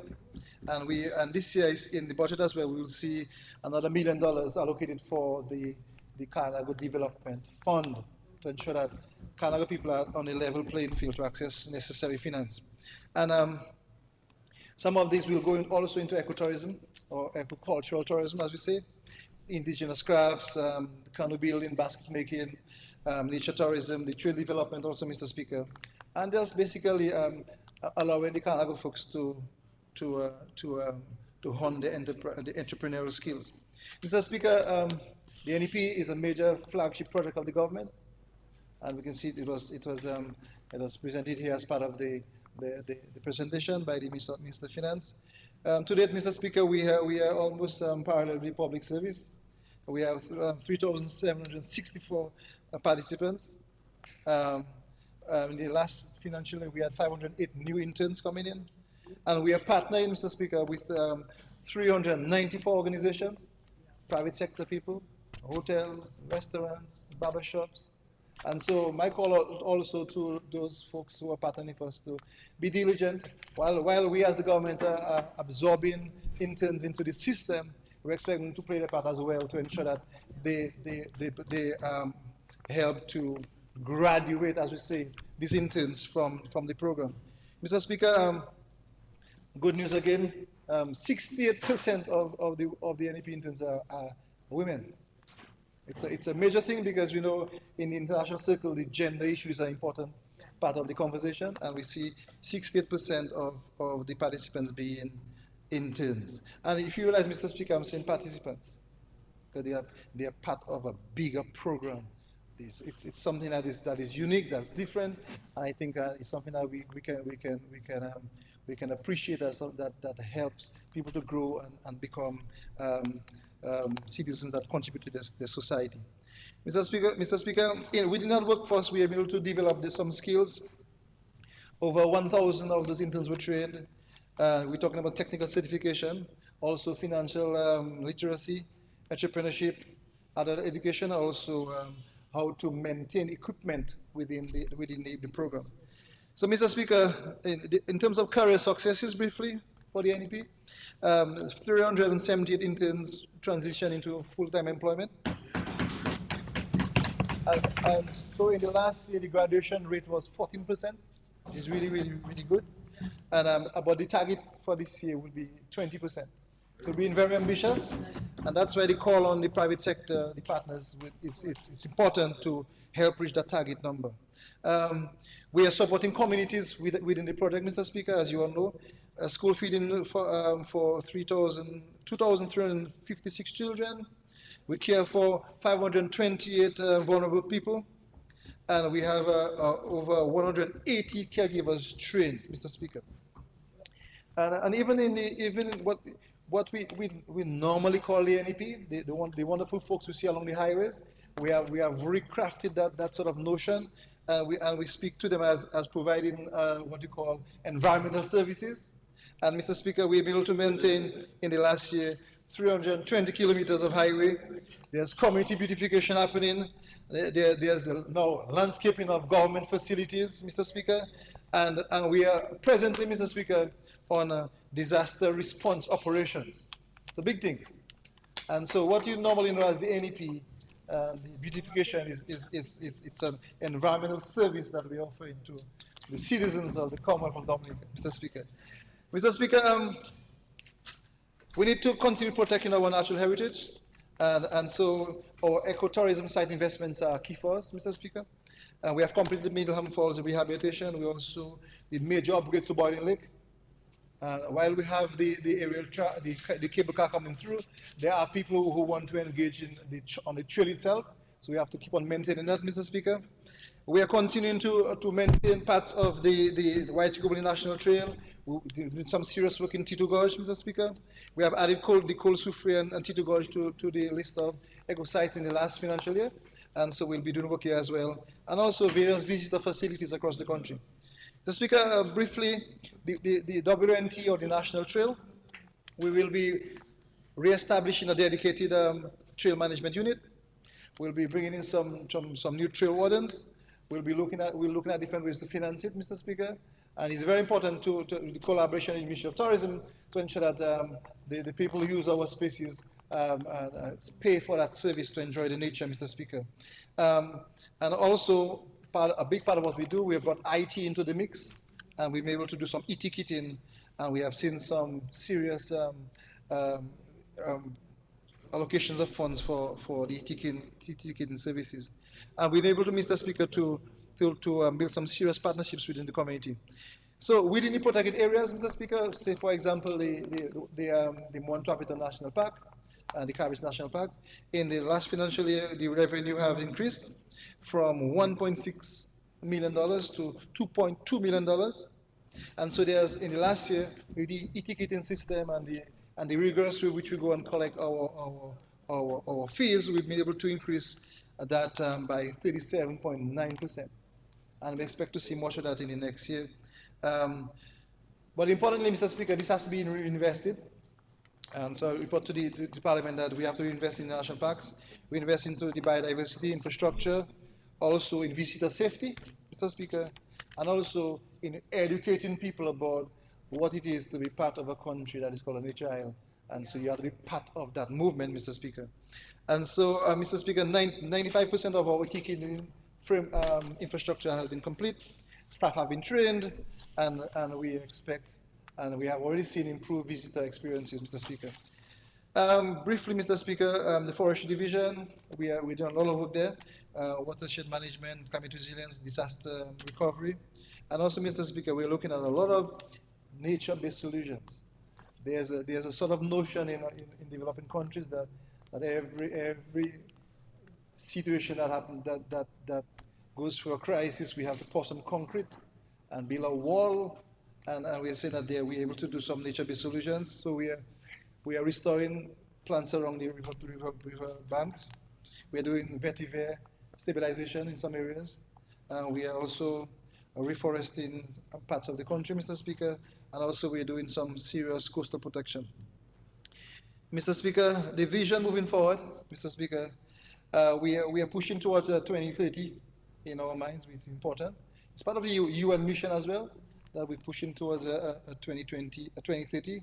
And so we want to increase our recycling to 70%.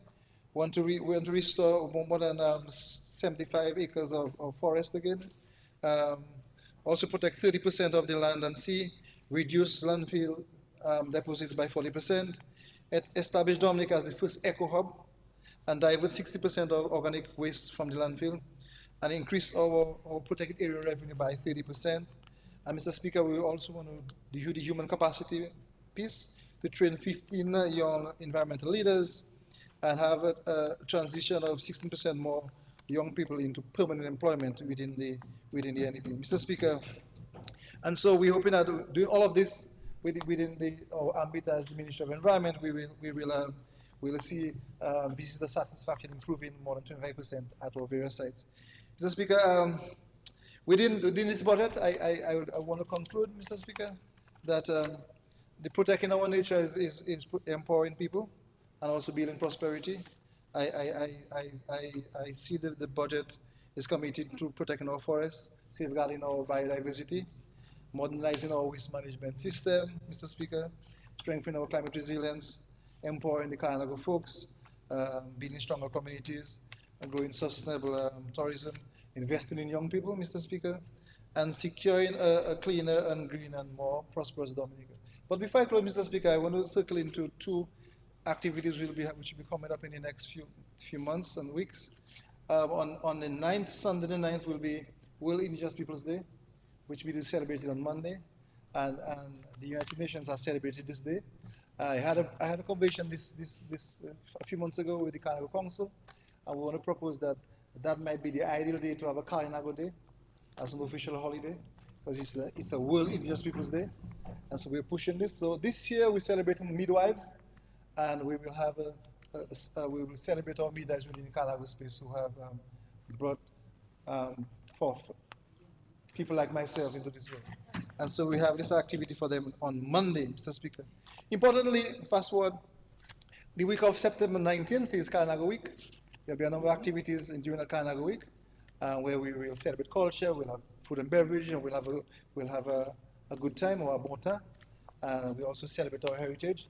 And importantly, to salute the warriors who protected these lands for many, many moons within our space, Mr. Speaker. Mr. Speaker, thank you very much for your time with me. Thank you for my parliamentary colleagues. Thank you for the cabinet and ministers who always hear my stories about Karinago warrior spirit. And that's the one key word I think you know about me, representing the people in the Karinago territory. But importantly, Mr. Speaker, to always remind people that a lot of places across the country is Karinago space still, like the Koliu and the Kulibistri and the Bawi and the Kashaku and the. So actually, those names remain in the Creole culture. And so I really want to celebrate those folks who actually live in those spaces and who still honor the ancestry.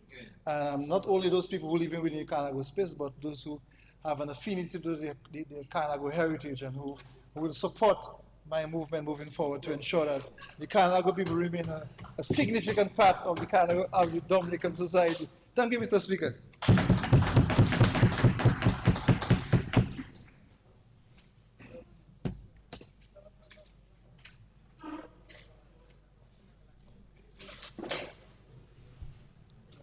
Yes.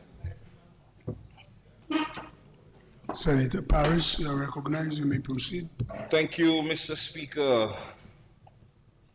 Still morning? No, the afternoon. Good afternoon, parliamentary colleagues. Good afternoon, Mr. Speaker. I rise for just a few minutes to make some short contribution on the budget debate that's presently before the House. First, let me congratulate the Minister of Finance for taking up the challenge. Coming back this year, I'm presenting what everybody is calling comprehensive. I also want to congratulate the Leader of the Opposition for what I would like to call a very well done presentation yesterday. She put her heart and her effort into establishing what many are calling a mature response to the budget. I would like to stay within that vein, Mr. Speaker, but I'd also like to recognize how nurturing and how caring she was and how warm she was. But in a family, there are fathers and mothers, and everybody has different roles and everybody has to do their part and do their job, right?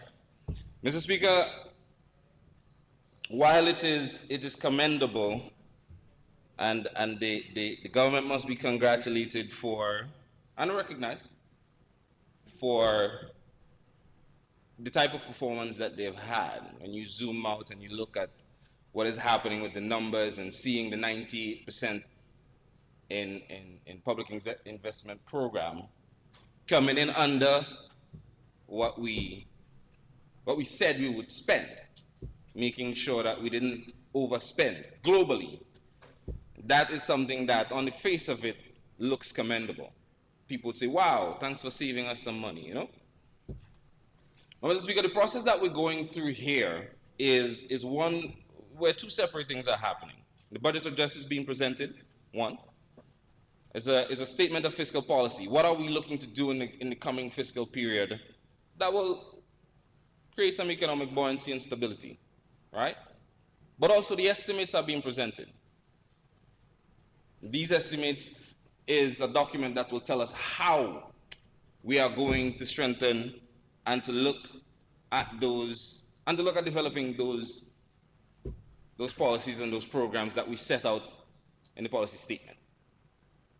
Now, Mr. Speaker, to support, to scrutinize, to not support, you have to look at both. And some sincere scrutiny must be given. But what we often do, and what the conversation is often skewed at, Mr. Speaker, is looking at simply what is being presented now and what it intends to do. And Mr. Speaker, on the face of it, you say, wow, boy, 10% income tax across the board, we're not doing bans anymore? That's great. Of course it is. We're looking at tax reform and we're looking at import reform in the tax in the area of taxes and how we're removing the compounding, something that Dominicans have been asking for years. Of course, that is a good idea. And that can't be debated. When you talk about farmers and the insurance scheme for farmers, of course, Mr. Speaker, that is something that is remarkable and noble. And I've heard many times that in the development of small island states, the avenues you have for developing a country are very few and far between. Of course, we have limitations. So what you would do and what I would do are not going to vary that far. Now, Mr. Speaker, in passing a budget and in looking at approving the finances that we're about to approve in this House, we have to do a little more digging. We have to go further. Luckily, what we have in this chamber is the benefit of historical data. We can look at what we did last year in similar areas, under similar headings, under similar ministries. The approvals that we had last year, what did we do with it? Mr. Speaker, when you go into the details, line by line, item by item, that's where you get the real story of whether we're doing whether the arithmetic is telling the story or whether performance is actually telling the story. And for the next couple of minutes, Mr. Speaker, that is what I would like to do. I would like to, stay in the vein of the opposition leader, be responsible, but also responsibility without accountability is flawed. And hopefully, we can get some of that done before we get to lunch, all right? In his presentation, the Minister of Finance remarked, and I quote, these investments builds the infrastructure and the productive assets needed to expand the economic capacity and resilience through these initiatives. This government aims to strengthen our productive capacity, promote inclusive growth, and enhance the quality of life. But Mr. Speaker, when you match that statement against the performance of a number of the delivery ministries under the PSIP program for last year, we start to get into a little bit of our pixels in the picture of our financial performance start to get clearer.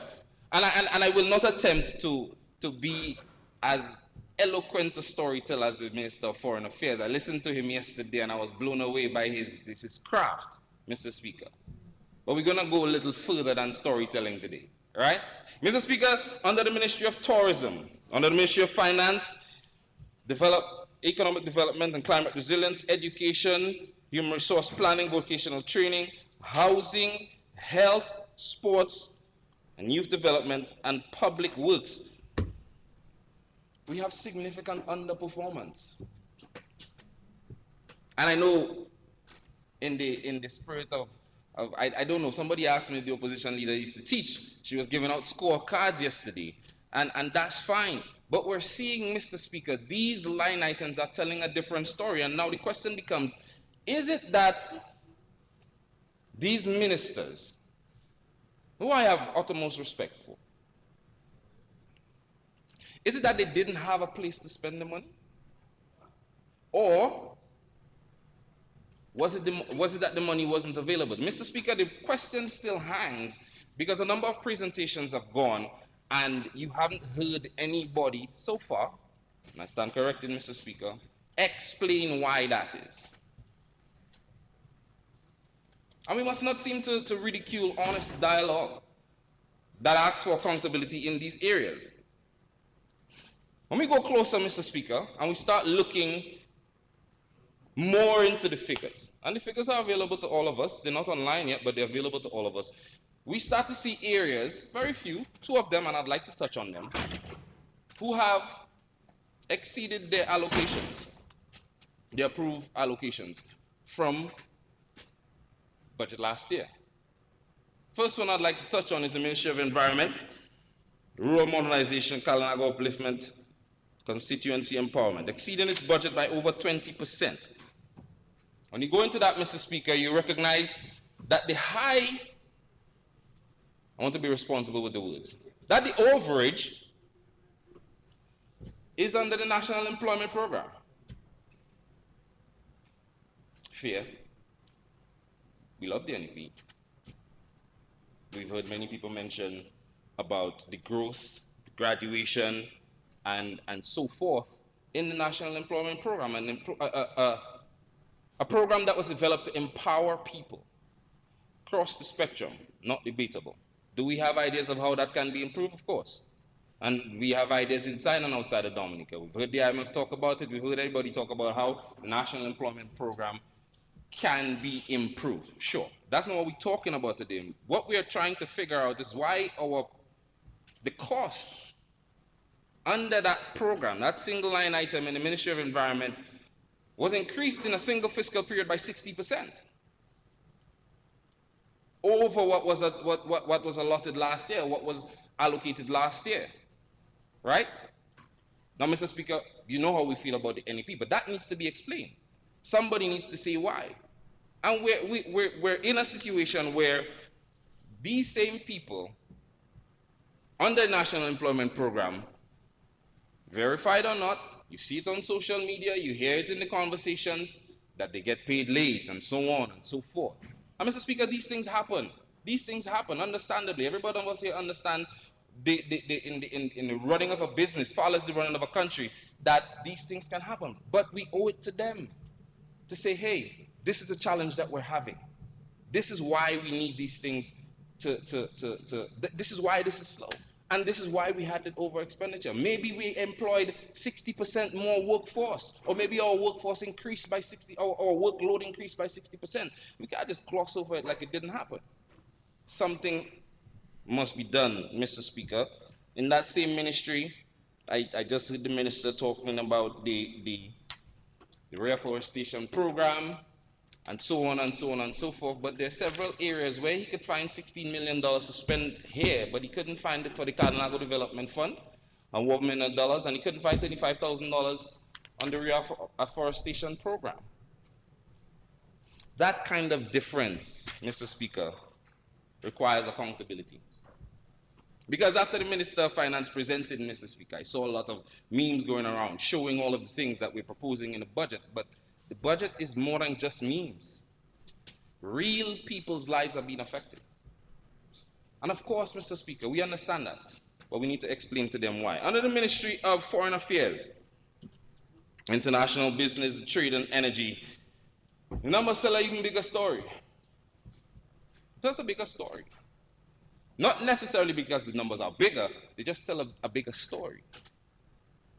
And Mr. Speaker, what I'm about to say must not be construed for a criticism. It is seeking for clarification. You go into the estimates and you see where the money went. There's no ambiguity as to where the money went. The money went into the transmission lines. And we understand all of the challenges that we heard the minister speaking yesterday. And he, an experienced minister, senior minister, talk about the challenges that he saw the men doing the transmission lines, what they went through. So it's understandable that there will be challenges. It's understandable that there will be challenges. But I have a problem with Mr. Speaker.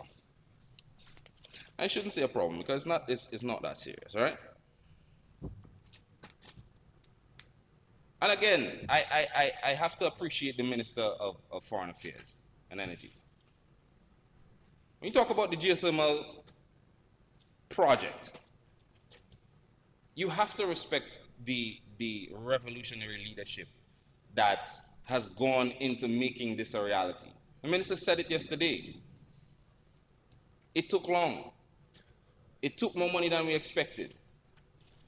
And what I appreciated him saying yesterday, we have proof of concept. Dominica has proved that it can work, that we can get the job done. That is not debatable, Mr. Speaker. And all of us here and inside and outside of the chamber will defend our geothermal project. We will defend it because it will save us in the long run. But Mr. Speaker, here's the question. We cannot seem to downplay people's lived experience. Cannot seem to gaslight people into showing, but look how great we did. Why are you complaining? Look how, but people having lived experiences, Mr. Speaker. And the question they are asking, Mr. Speaker, is how much is it going to cost? March 5th, the geothermal came online. Now we have confirmation from the minister, July 31st, full power. But how much is that going to cost? Because you see, our resilience, Mr. Speaker, is more than just being impressed with how far we've come. It is about understanding that we really should have been further. We really should have been further along. And it's going to take all of us in order for us to get there. And we still have a long way to go, but we have to survive now. We have to make sure that we can survive now so that we can reach the future that we're promised. So we have questions, Mr. Speaker. And accountability says we owe it to the people of Dominica to clarify some of those things that they have. Huh? Mr. Speaker, beyond the ministries that overspent, there's a separate and more troubling category of projects that were approved in this House when nothing has been spent. Nothing. These are capital projects approved by the Parliament where nothing was spent. Procurement of the Information System, Inland Revenue, Future Housing Development Program, retaining walls and belts, reconstruction of the ferry terminal, guardrails and road safety, vendors market, York Valley, Port Cassay rehabilitation, panel bridges, new public library, which has been deferred, solar, wind power street lights, community waste storage improvement, Kalanago Territory Zero Waste Project. No money has been spent there, yet we don't hear any explanation as to why. And that, Mr. Speaker, raises the question. Thank you very much. All paying attention, man. Raises the question. So what gives us the confidence that we will do it this year? As revolutionary and as groundbreaking as this budget seems to be, if that is our performance from 12 months ago, what confidence do we have? Where is our accountability that says we're able to do it this year? And this is why you should support it. That's the question, Mr. Speaker. That's the conversation. That's the honest dialogue that's happening. Why didn't you do anything there last year? What was the difficulty that prevented you from doing that? Under the Ministry of Education, Mr. Speaker, PSIP allocation for the ministry, 14.8 million. 3.2 is our revised projected spend. And you heard the Minister of Finance talk about the schools and all of the things that is happening on the schools and so on and so forth, but that is not reflected in the figures that we have. And those are the minister's figures. Those are not anybody cooking up these books and bringing them to the Parliament. Those are the minister's figures. How are we reconciling these differences and the questions that arise when we see that type of performance, particularly in areas where the minister says these investments are supposed to create the stability and the economic buoyancy that we are looking for? Of course, Mr. Speaker, we see that the grammar school is needing another $500,000 for its never-ending continuation project that was supposed to cost less than 100 million or less than $50 million is in the region of 150. Still no explanation as to what happened at the auditorium roof. Still no report available to the public as to what happened and who's taking responsibility for it. I mean, somebody would have raised a question about professional malpractice. Somebody would have raised a question about contractors not doing what they're supposed to do. And in some societies, I heard that from an old man before, you know. The phrase is, necks would have to roll. I guess welcome to Dominica. Because, Mr. Speaker, the building was just demolished, you know, and we're just moving on, quietly. No accountability. Nothing to say, just moving on. And by the way, give us $500,000 more because the project's still ongoing. It's a fair question, Mr. Speaker. That's not unreasonable. Because it's the people's business. And they want to know. Mr. Speaker, I would like to touch on I would like to touch on the growth that we spoke about, that the Minister of Finance spoke about. But, you know, I would just like to note, and maybe the Minister of Finance can clear it up in his wrap-up, there's a discrepancy between the 4.5% growth and the 3.16% that is in the documents. And this is not an allegation, because the IMF also reported that Dominica grew by 4.5%, but in these documents, it is saying that our growth is 3.16. So the minister can probably clarify where we got that from, and in his wrap up, and he can give us some information as to how we can which figure we should be taking. Also, Mr. Speaker, there's some discrepancy, and maybe not a discrepancy, but just a calculation where it relates to the 1% projected growth confirmed by the IMF as well in their Article 4, and the 2.2%. And maybe it would be nice if the Minister of Finance can just, you know, clarify what that discrepancy is, because what it is showing, what is coming up here, Mr. Speaker, is that we are using the projected drawdown of grants at $117 million. Well, no, not this year. Last year we projected $117 million in grants to be collected, and we only collected $41 million in grants. That was grant money. The question now becomes, what gives us the confidence that we are going to receive the level of grants? Because if we're using the same arithmetic, the grants money is going to be different.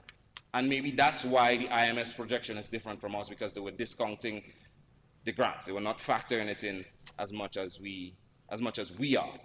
And that obviously, Mr. Speaker, will change the figure. So maybe the Minister of Finance can just touch on that. Yeah, there's a lot, Mr. Speaker, and I know that time is running out. I would like to point out something that I think is very important.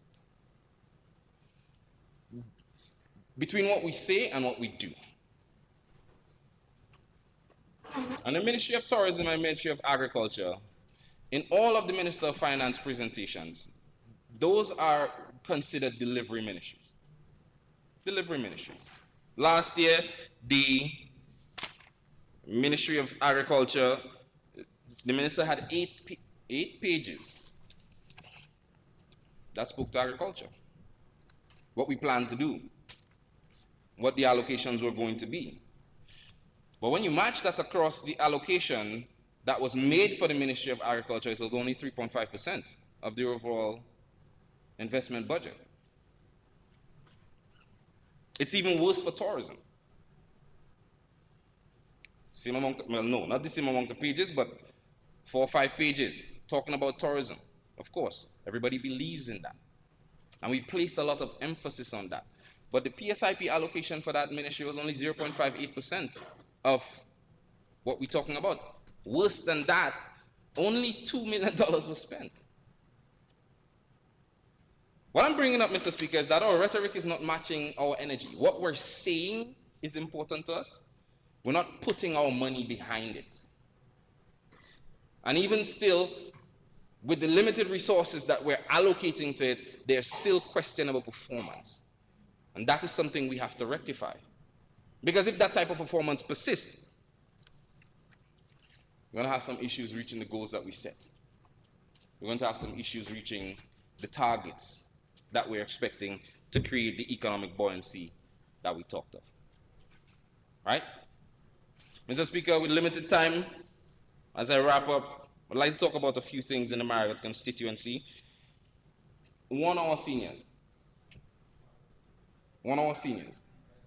7 more minutes. Thank you, Mr. Speaker. Huh? Nah, I'm fine. One, our seniors. The contribution of the people of Marigot to the development of Marigot and the Northeast and Dominica is undeniable. One of the things I've continued to notice is that I see too many seniors spending for themselves. Too many people who have worked hard in their youth,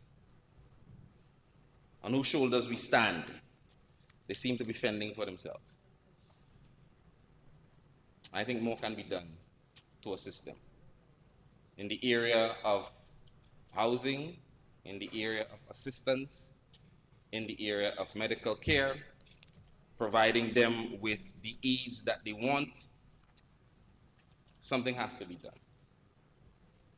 Because too many of them fending for themselves. And everybody knows what I'm talking about. And those on the other side murmuring, they have compassion for it too. It's convenient to murmur now. But all of us have to go to that road, Mr. Speaker. Because time longer than twine. Yeah? I'm saying we need to reach out to, we need to look out for our seniors. Are we doing things? Absolutely. Raising funds. I had a minister talking about Yes We Care. I want to see it more. I want to see it more.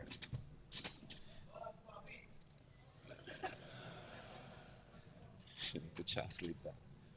Mr. Speaker, but the point can't be negated. What I'm suggesting is that the Yes We Care can care a little more. Agreed. Thank you. Moving on, Mr. Speaker. On the area of youth and sports, I heard the minister Junior Minister talking last night and talking about how revolutionary the grassroots movement is. The constituency of Marigot continues to churn out national and international athletes all the time. Undeniable. We need to give back to them. They have some sporting facilities in the constituency that need attention. The Lyle Park playing field, the dressing room, and the changing room and all those things, we need some attention. It needs some attention so that we can churn out more Addisons and the young people's ambition can be realized. Kudos to the coaches, Godwin and Itoma, Lisa and all the people working with the young people, helping them to build their talent, but they need some support, Mr. Speaker. We're running out of time, so we're gonna move fast.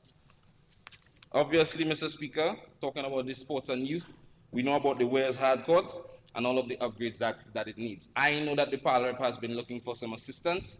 Some of it has not been recognized. We need the assistance. We need some lighting. We need to cover the stands. We need to do all of those things, right? So, Minister, yeah, I see Noddy's head. He apparently know about it. Work with us, please. Mr. Speaker, on our farm roads, the rehabilitation is absolutely needed. And we can name all of the farm roads, but I know the Minister of Agriculture is very familiar with it. And I am sure that he has it on his docket. But just to remind you, our bread basket, we need it. Mr. Speaker, I love this. I love how this is going. The Minister of Agriculture does agree, say you know about it. Slope stabilization. After the trough of April 26, Mr. Speaker, a lot of things happened on the Northeast that are very frightening. In the Marigot constituency, particularly on the road leading to the main airport, there is a critical area that needs some assistance because the alternative road to the main road is being compromised, and the slide that is between there is compromising both roads. And if we don't put a stitch in time, we're going to have a situation where both accesses will be compromised, cutting off access to the main airport. That is on the back street road, right next to the fisheries. Right there. Many other places, especially in North End, there's something going on in the North End community. Similar to what is happening in the Kalinago territory, where we're seeing large areas of land sliding all at once. There are people's homes, land, roadways that are being compromised because of this. And it definitely needs some serious attention. I wouldn't go into naming all of the areas, but we know them, and for posterity we can look at them. On the matter of roads, Mr. Speaker, on the 19th of January, I wrote to the Honorable Prime Minister with a proposal or suggestion as it relates to the Hatton Garden to Portsmouth Road. New project, I'm assuming still in the early phases of the project, suggesting that this is an opportunity for us to mandate inclusion very, very early into the project, particularly for our truck drivers, heavy equipment operators, and our skilled men in construction. Particularly in the Marigot constituency, Mr. Speaker, a large project like that shouldn't be going through your constituency without giving entrepreneurs and young entrepreneurs at that the opportunity to participate at a very high level and to change their economic standing and contribute to the development of our country on a project like that that is going right through their neighborhood, right in front of their house. They should be given a mandated opportunity to participate at a high level, not just to carry water and drive people's trucks, but to be able to buy their trucks, fix their machinery, start their new business, take a loan and invest into machinery and equipment so that they can participate at the level that is required. Mr. Speaker, finally, on the Marigot Bayport, I know it's early days, but I didn't hear anything mentioned by the Minister of Finance as it relates to the establishment of the port of entry there. Also didn't see any allocations for it in the estimates. I can see that it's early days. I can see that. I can see that, Mr. Speaker. However, there is a committee that has been established, an advisory committee that has been established to work with the interest groups and the stakeholders and the government agencies to make sure that this is being established in the most efficient and sustainable way that can impact not just the northeastern Marigot, but the entire country. I want to impress on the Minister of Finance that this is something that should be taken as seriously as we can, because of the impact it is able to have. 1 minute. In conclusion, Mr. Speaker, to be clear, supporting initiatives of national importance and supporting initiatives that will bring relief to people is never the question. A good Dominica and a thriving Dominica benefits every one of us, regardless of your political side, your religious preference, or whatever the case may be. But it has to come with accountability. Trust is built on transparency. And if we're looking for all hands on deck and to build this country together, we have to do it together and collaboratively. That is the only question we're asking. I look forward to some of the questions being addressed and for some of the problems that we have being solved. Thank you, Mr. Speaker, and thank you, Honorable Host, for your time.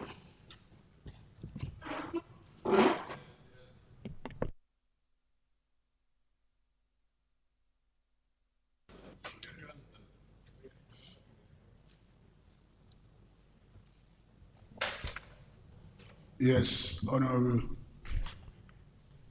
Roy, you are going to deliver? Yes, Mr. Okay. Speaker. You are recognized. Thank you, Mr. Speaker. Yes, so you may proceed. Thank you for the opportunity to present. And for the record, I just want to place my full support to this budget. I think that is one that was crafted to reduce, to assist our citizens with the cost of living. And it can only take a government, Mr. Speaker, who cares for people, that can carefully craft a budget that Honorable Paris could not find any fault on.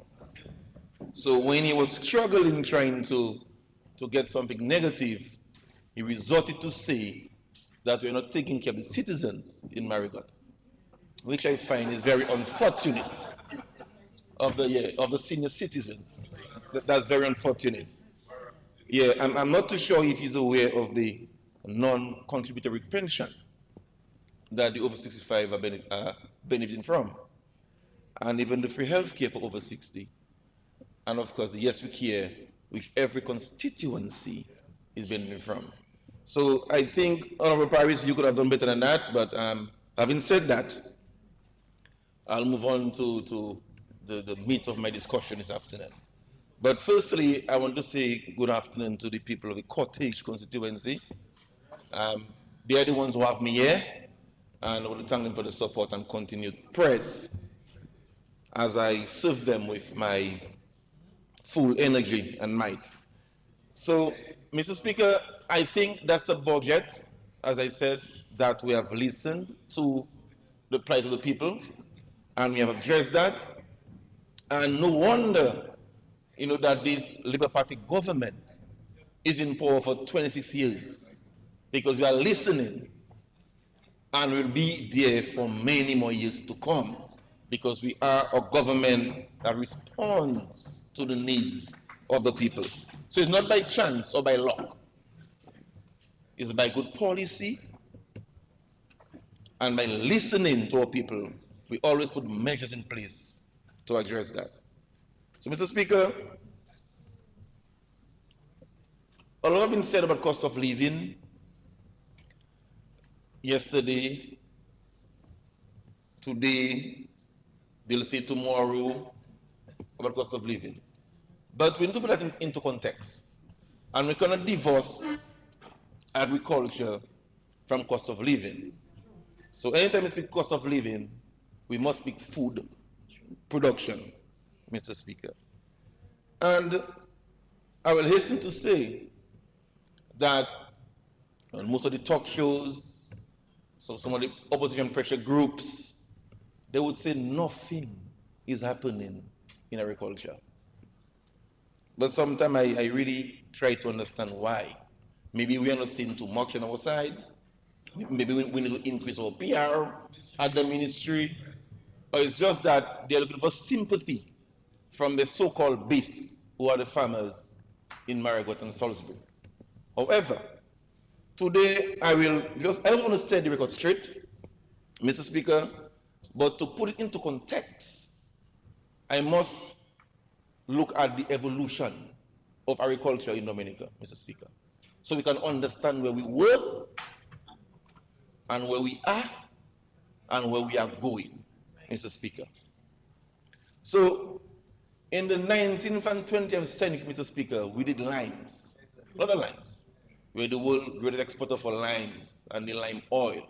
We had big estates in Sufuye and around the country, shipping to the US and the UK. Even that, Mr. Speaker, after they got alternative substances to replace that and market pressures, we lost the market. But during that time, we had to move to cocoa and vanilla. Good quality, premium price on the UK market, across the globe, it's pending time. And again, market pressures, competition from other countries, we lost the market. Late 50s, early 70s, we moved to bananas. Banana was king in the 80s, early 90s. I think in 1989, banana would have contributed with other commodities about 100 million to the GDP, which was equivalent to around 24% to the GDP. Even that too, because of loss of preferential treatment. And again, competition from the Latin American countries, we lost our market share. But we warned that we would have to diversify. But between 95 and 1999, little was done to diversify. Instead, the regime at the time offered farmers $1 a pound. And as a result, it left DBMC with a debt of $36 million. And it took this administration to recover that debt, Mr. Speaker. So, many times they mention about the golden age of agriculture in the 80s and the 90s. But I like figures, Mr. Speaker. So they were saying that, up to this point they were saying that, but let's compare like with like. In 1990, under the Freedom Party, agriculture contributed 40 million US, 108 million EC to the GDP. In 1997, under the United Workers' Party, Agriculture contributed 38 million US or 102 million EC. These are World Bank stats. In 2024, under the Dominican Labour Party, agriculture is contributing 84 million US or 226.8 million EC. They might say that was then, but if we have to take the true value, for example, of the $102 million in 1997 and use an average annual inflation of 2%, it only values $181 million. So that says, even in our present time, with all the golden age they were speaking about, and Bangla was king, and things were better in the sector, agriculture is contributing more to the economy than under the Freedom Party and under the United Workers' Party, Mr. Speaker. So that thing they're saying nothing is happening in the sector, that have me real baffled. And this argument they might want to have is that they were 24%, now we are 17%. They think it was higher. But Mr. Speaker, you need to understand the economy is expanding. We have more sectors to deal with. We saw growth in tourism, construction, financial services, housing, education. So in fact, we have a larger economy, Mr. Speaker. So you're going to compare 24 in 1990 and 17 in 2026. So that's why I prefer to use the dollar value. And I still put inflation on average 2% and still not enough to meet what we are contributing to our sector. Because we have diversified, Mr. Speaker. And that did not happen overnight, Mr. Speaker. With all that progress we have made, we were met with challenges, Mr. Speaker. Several disasters and storms. In 2007, we had Hurricane Dean. 2008, we had Omar. We had 2015, Erica. 2017, we had Maria, Mr. Speaker. Coupled with that, we were plagued with pest and disease. Tricella virus, black sigatoka, the greening disease. Now the leaf are yellowing in the coconuts, and the leaf goes on. On top of that, we are battling with climate change, Mr. Speaker. More ferocious winds and storms and hurricane, even drought, things we never used to get, Dominica. We have a long period of dry periods where we can't even grow any crop, affecting production. So climate change is real. In the 80s and 90s, we were not experiencing that. So banana could be king. But now we have to invest. Every time we struck down, we have to invest and bounce back. But the sector still remains standing, Mr. Speaker, because of the investment we have been making. So after Hurricane Maria, Mr. Speaker, we didn't just sit down and say, okay, we're dead.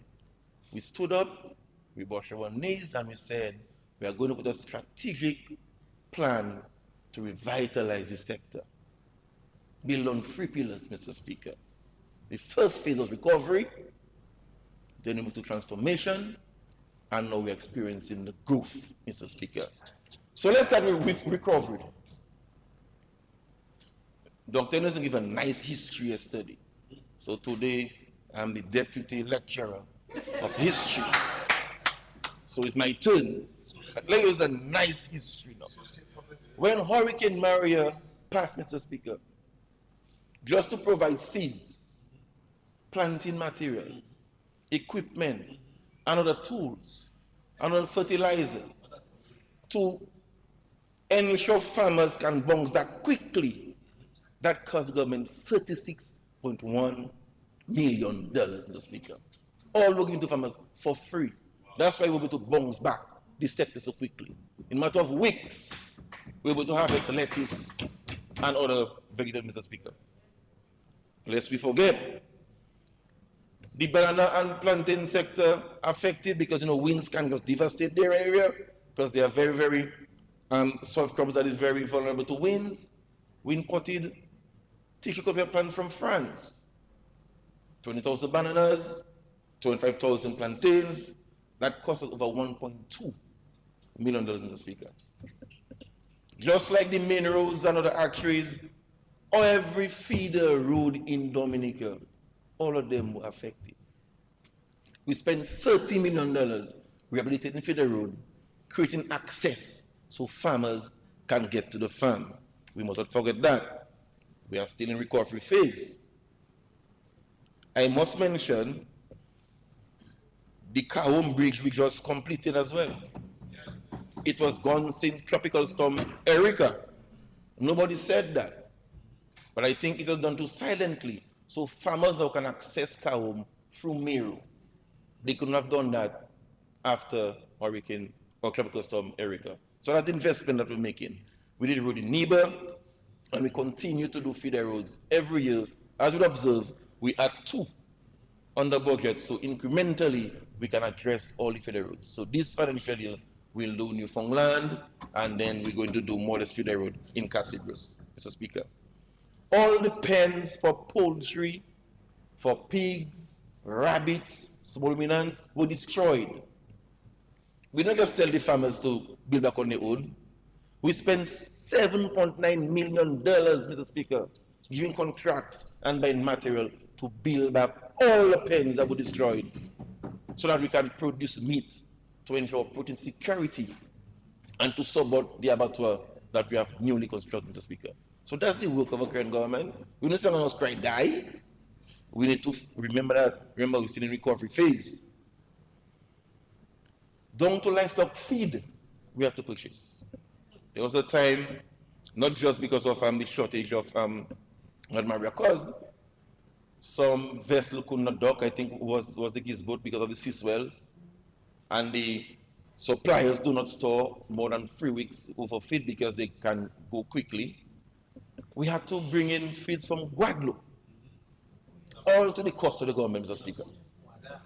The government quite easily said that's not our business because we are not the suppliers, that is a private sector initiative. But because of the current government that we are, we stepped in and got feed from Guadeloupe. We called one of our partners and they brought a whole bag of animal feed to ensure that our animals could have been fed, Mr. Speaker. We're still in recovery. Mr. Speaker, we still on livestock production. The Central Livestock Farm was totally destroyed. We have to build it back because we must ensure that we have proper genetic pool to supply to our farmers. So we did that. We spent a few millions there. And in addition to that, we have a contract approved to bring around 80 heads of small ruminants and rabbits so that we have some proper breed at the station so we can do crossbreeds and provide to our farmers. So by somewhere October, we'll see a shipping of some live animal which will supplement the artificial insemination that we have introduced on island, Mr. Speaker. So we are doing what we have to do. So they can talk. I like the conversation on the radio of this happening. We don't only focus on crops and livestock. We look at fisheries.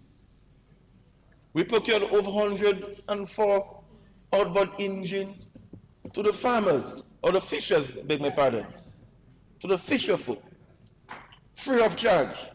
We give it to them so they can restore their livelihoods, go back in the sea, catch the fish, and bring in fish for people to ensure protein security again, Mr. Speaker. We don't say the engines were enough. We built and provided 54 fishing vessels, Mr. Speaker. 54. One vessel worth between $25,000 and $65,000. So do the math. One vessel will be the cheapest is $25,000, most expensive is $65,000. All built by local contractors, Mr. Speaker. All the money stayed here. We are still in recovery, Mr. Speaker. You know, so sometimes when I hear them kind of thing, they'll hit me. You have your side, hold your side. But if it's good, say it good. You know, that's why God must punish people.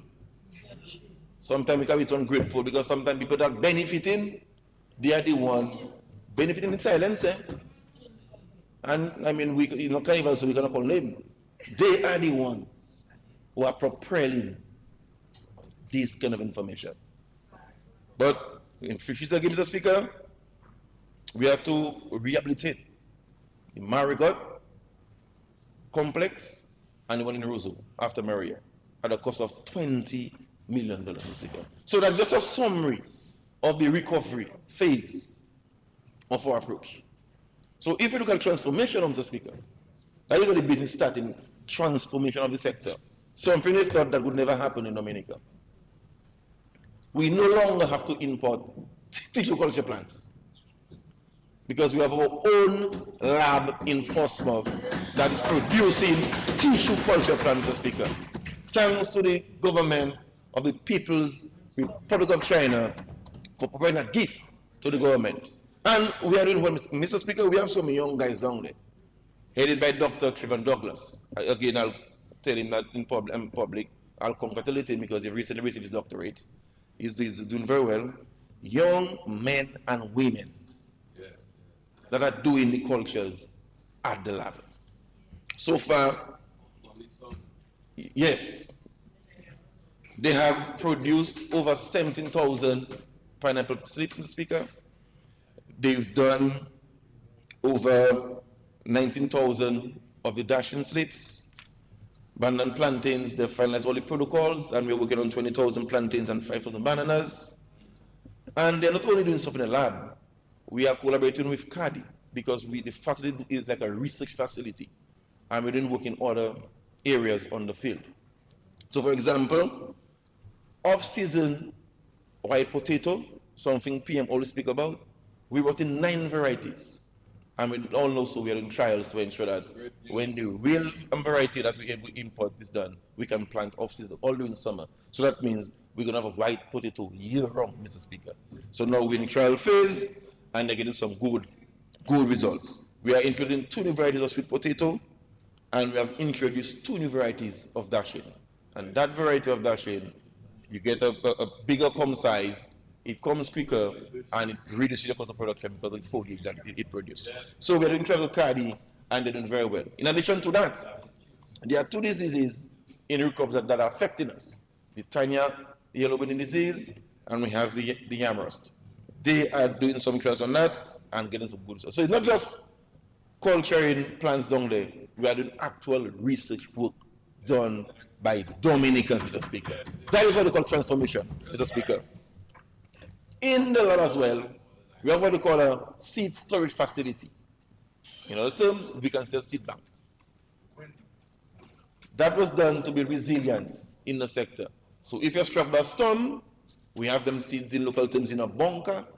They cannot be destroyed. So next day, once roads are clear, we can go in and give farmers seeds. So we can start back planting one time.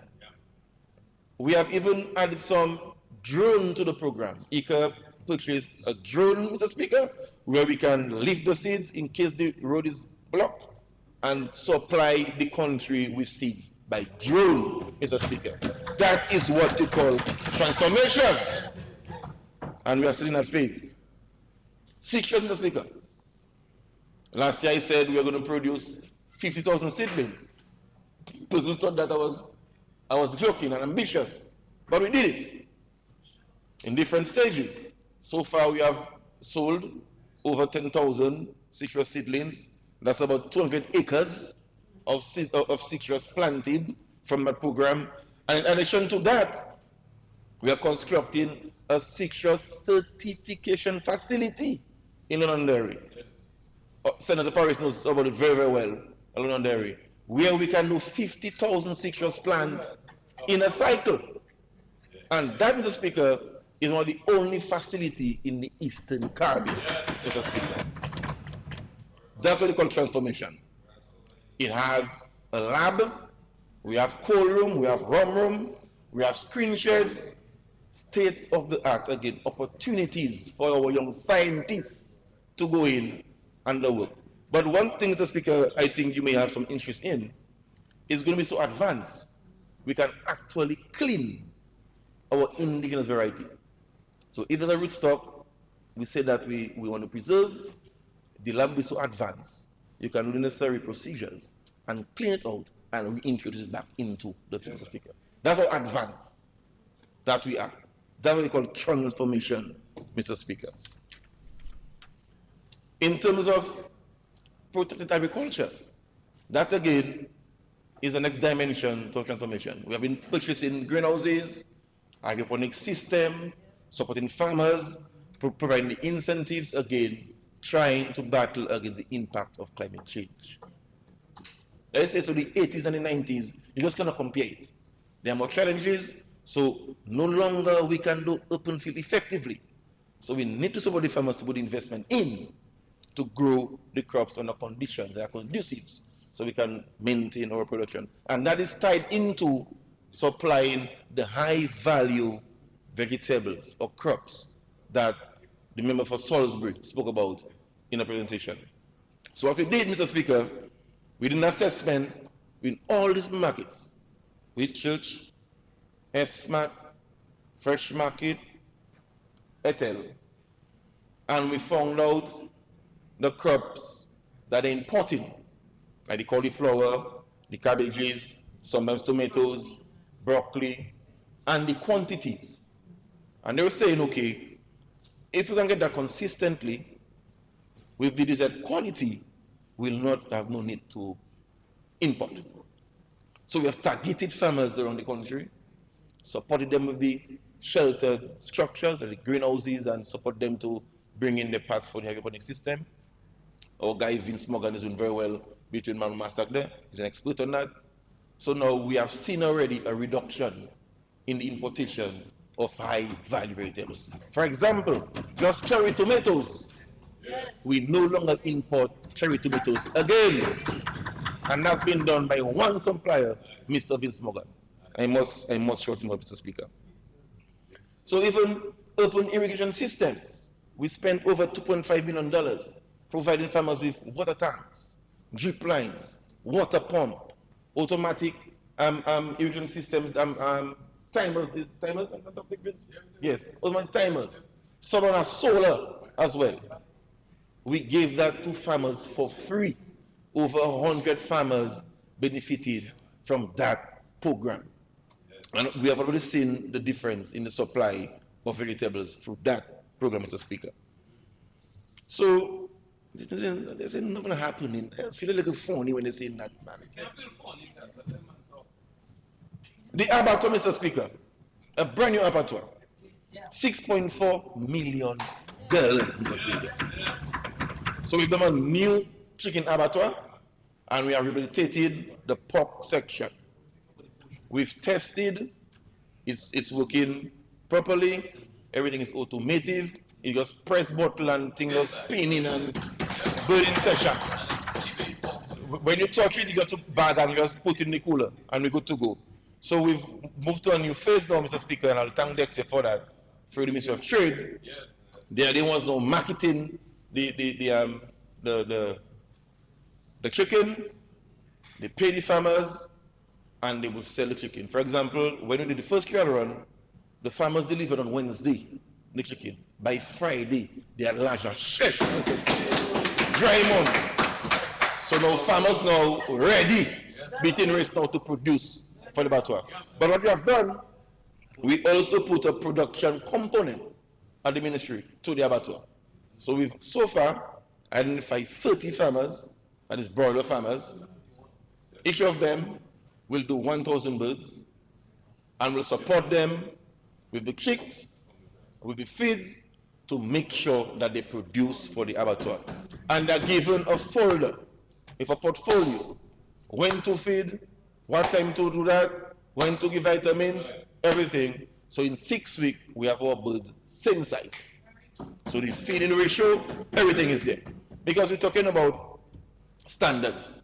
If you walk into the abattoir, it was set up based on international best practices. So we want birds the same size, come with 5 pounds, is 5 pounds. You bring it the Wednesday, in 2 days you get your money. The excess selling that in 2 days. We have to make a special harvest and slaughter this week because the demand for that chicken is so high. So we are doing well. We are doing well, Mr. Speaker, in terms of that. And the production component of it, it's start kicking up and everything. Farmers are excited, involved, and will continue to support them. Similar will be done for the pigs. The support will give them when the pig component is ready for slaughter, Mr. Speaker. So I'm happy for that, Mr. Speaker. But for livestock, we did not stop there. Looking at the entire livestock value chain, we saw one component missing. That was the provision of animal feed. You know, sometimes we need to lift in for private sector, but we're government, we cannot wait all the time because we have to make sure farmers are happy. So we have to intervene. So now we are constructing an animal feed mill, Mr. Speaker. The shed is already rehabilitated at Longhouse. The mill is on site in the shed. Now we're just waiting for the contractor to bring in the technicians from India to install, and then we're going to go out to invite the private sector now to the PPP to run that feed mill. One thing I will say about the feed mill, we want to incorporate some local elements to it. So we've done with cassava, we've done the growth rate, it's giving some good result, so we can use it as a starch base to incorporate in our feed. So what it does now is going to open some more avenue for farmers now to even plant more cassava to provide to the feed mill, more work for farmers, more in their pocket, everybody happy, Mr. Speaker. Another area we give a lot of focus on last financial year is apiculture. That's our bees, our farmers who do bees, apiculture. I remember once Mr. Speaker was at the OECS ministers meeting and some consultant came in, and when he gave the stats of the OECS islands and the number of hives that the countries have, and I said Dominica at the bottom, I said, no, we have more flora than all them countries there. Yeah. St. Lucia has X amount, Grenada has that, St. Vincent, even St. Kitts. I said, what, boy? No. Immediately, when I came back, I said the policy within the ministry, we are going to double our number of hives. We were 600. I told them we're going to give 600 more last financial year, and we need it for free to our farmers. And the upcoming financial year again, we're going to give them like 600. Yeah. So at that time, we'll surpass the number of hives in OCS. And in addition to that, we provided all the bee farmers with gears, the coat, the smokers, honey extractors, all that for free at a value of over $1.5 million, Mr. Speaker. Yes. And it has yielded results. We've seen international recognition for quality of honey. We receive awards around the world because of the honey that we produce. So we must support a sector, I think, that has huge potential and will continue to provide support to our apiculture farmer, Mr. Speaker. In reference to agro-processing, that's a sector I have close to my heart as well. We would have seen the increase in the number of agro products since Hurricane Maria. Quality stuff. Packaging and labeling is international standards. You will see them on the shelf on all local supermarkets. But that didn't happen overnight. That was hard work. We had sessions, we trained, and we spent plenty of money. We spent $4 million, Mr. Speaker, last financial year, providing grants to the agro-processors to make sure that they can increase production, put food safety measures in their facilities, and on top of that, we still provided equipment like industrial blenders and other stuff, stainless steel tables, and I can tell you they are very, very happy with Mr. Speaker, and we're seeing the results on the supermarket shelf when you go shopping. We can buy local. I want to encourage everybody to continue to provide that support to them by just buying their products so they can invest back into the businesses. But then, Mr. Speaker, we think that we can take it to the next level. I spoke about the cottage types industry. Kitchen, you look at it. Cottage type industry, yes. But we need to commercialize that. Scale it up, Mr. Speaker. So that's why in this budget, you will see we have $1 million to commence the establishment of a multi-purpose agro-processing facility. And we've seen that as a big contributor to assist us in achieving our goal of 700 million contribution to GDP by 2030, Mr. Speaker. That, we have done a lot of work. We have done a feasibility study. We have designs. We have costing. We have estimate. We're working very closely with Ministry of Trade and Foreign Affairs to assist us. We have already identified a location to have that established, and we'll provide more information at the right time, Mr. Speaker. But that, we're very happy for. That's taking this sector to the next level. And in addition to that, again, under the DOMCREP, a sum of about 520 farmers again will be supported for agro-processing, in addition to what we have done already. So our processors are in good hands. We are going to do well, and then we are going to export, not just for domestic purposes, but our interest and our goal is to put our locally manufactured and produced goods on shelves for the region in the US and the UK. And our airport, Mr. Speaker, will assist us to do that. So, Mr. Speaker, as I move on, we had some issues at the ministry with mechanization. And again, I want to thank the government of the People's Republic of China, who provided us with 28 pieces of tillers, tractors. We even got a mini excavator, Mr. Speaker, in that mix. And last white potato season, we saw a huge difference. We had no issues to till lands, and our farmers did well. So much so, we've seen an increase in production of ginger and sweet potato because of the tilling services that we have. So we have a focus at the ministry, Mr. Speaker, where we provide some special arrangements for root crops, because we think root crop is a resilient crop. You know, we are very vulnerable to storms and hurricanes, so we focus a lot on root crops. So that is why you could have seen that we had 830 acres of root crop established last financial year, with an estimated marketable yield of $44.7 million. That's just root crop. And just to provide some data on the increase in acreages for the financial year 2024-2025, for dashings, we had 254 acres. Last financial year, we had 390 acres. For yams, in 24-25, we had 59.4 acres. 25-26, we had 105 acres, Mr. Speaker. For ginger, 24-25, we had 25.7 acres. 25-26, we had 70 acres. For sweet potato, we had 68 acres in 24-25. In 25-26, we had 110 acres, Mr. Speaker.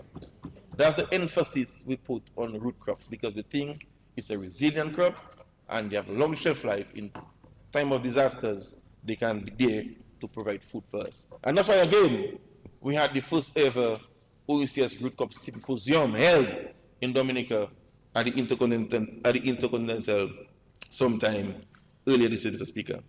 For plantains, Mr. Speaker, we did well as well. We saw an increase from 840 acres to 903 acres, Mr. Speaker. And if you were to put a dollar value to harvestable yields, that would be over $21 million, Mr. Speaker. So the transformation is real. It's evident. So I don't know why they're not seen. But as we're expanding, one of my priority areas, we are putting a lot of focus on youth in agriculture. That's radical. We're speaking food security. You need to ensure the youth are involved in agriculture. So, Mr. Speaker, every Monday morning, every month, on a Monday morning, I meet with the executive of NIA. They come to my office, where we are, what we discussed last meeting, did they follow up, how I can assist, and we move on. And they are doing very well. But we know young persons like innovation, because the effort to modernize the sector, we need to do that for them. So in doing so, we are already establishing some agro packs for the young farmers. And we'll have a formal MOU with NIA to manage them. We have received 5 smart greenhouses already. That will be done in the North Agricultural Region, where we will bring the young farmers on site. We'll bring in aquaculture, hydroponics, vertical agriculture, aquaponics, open irrigation system for them.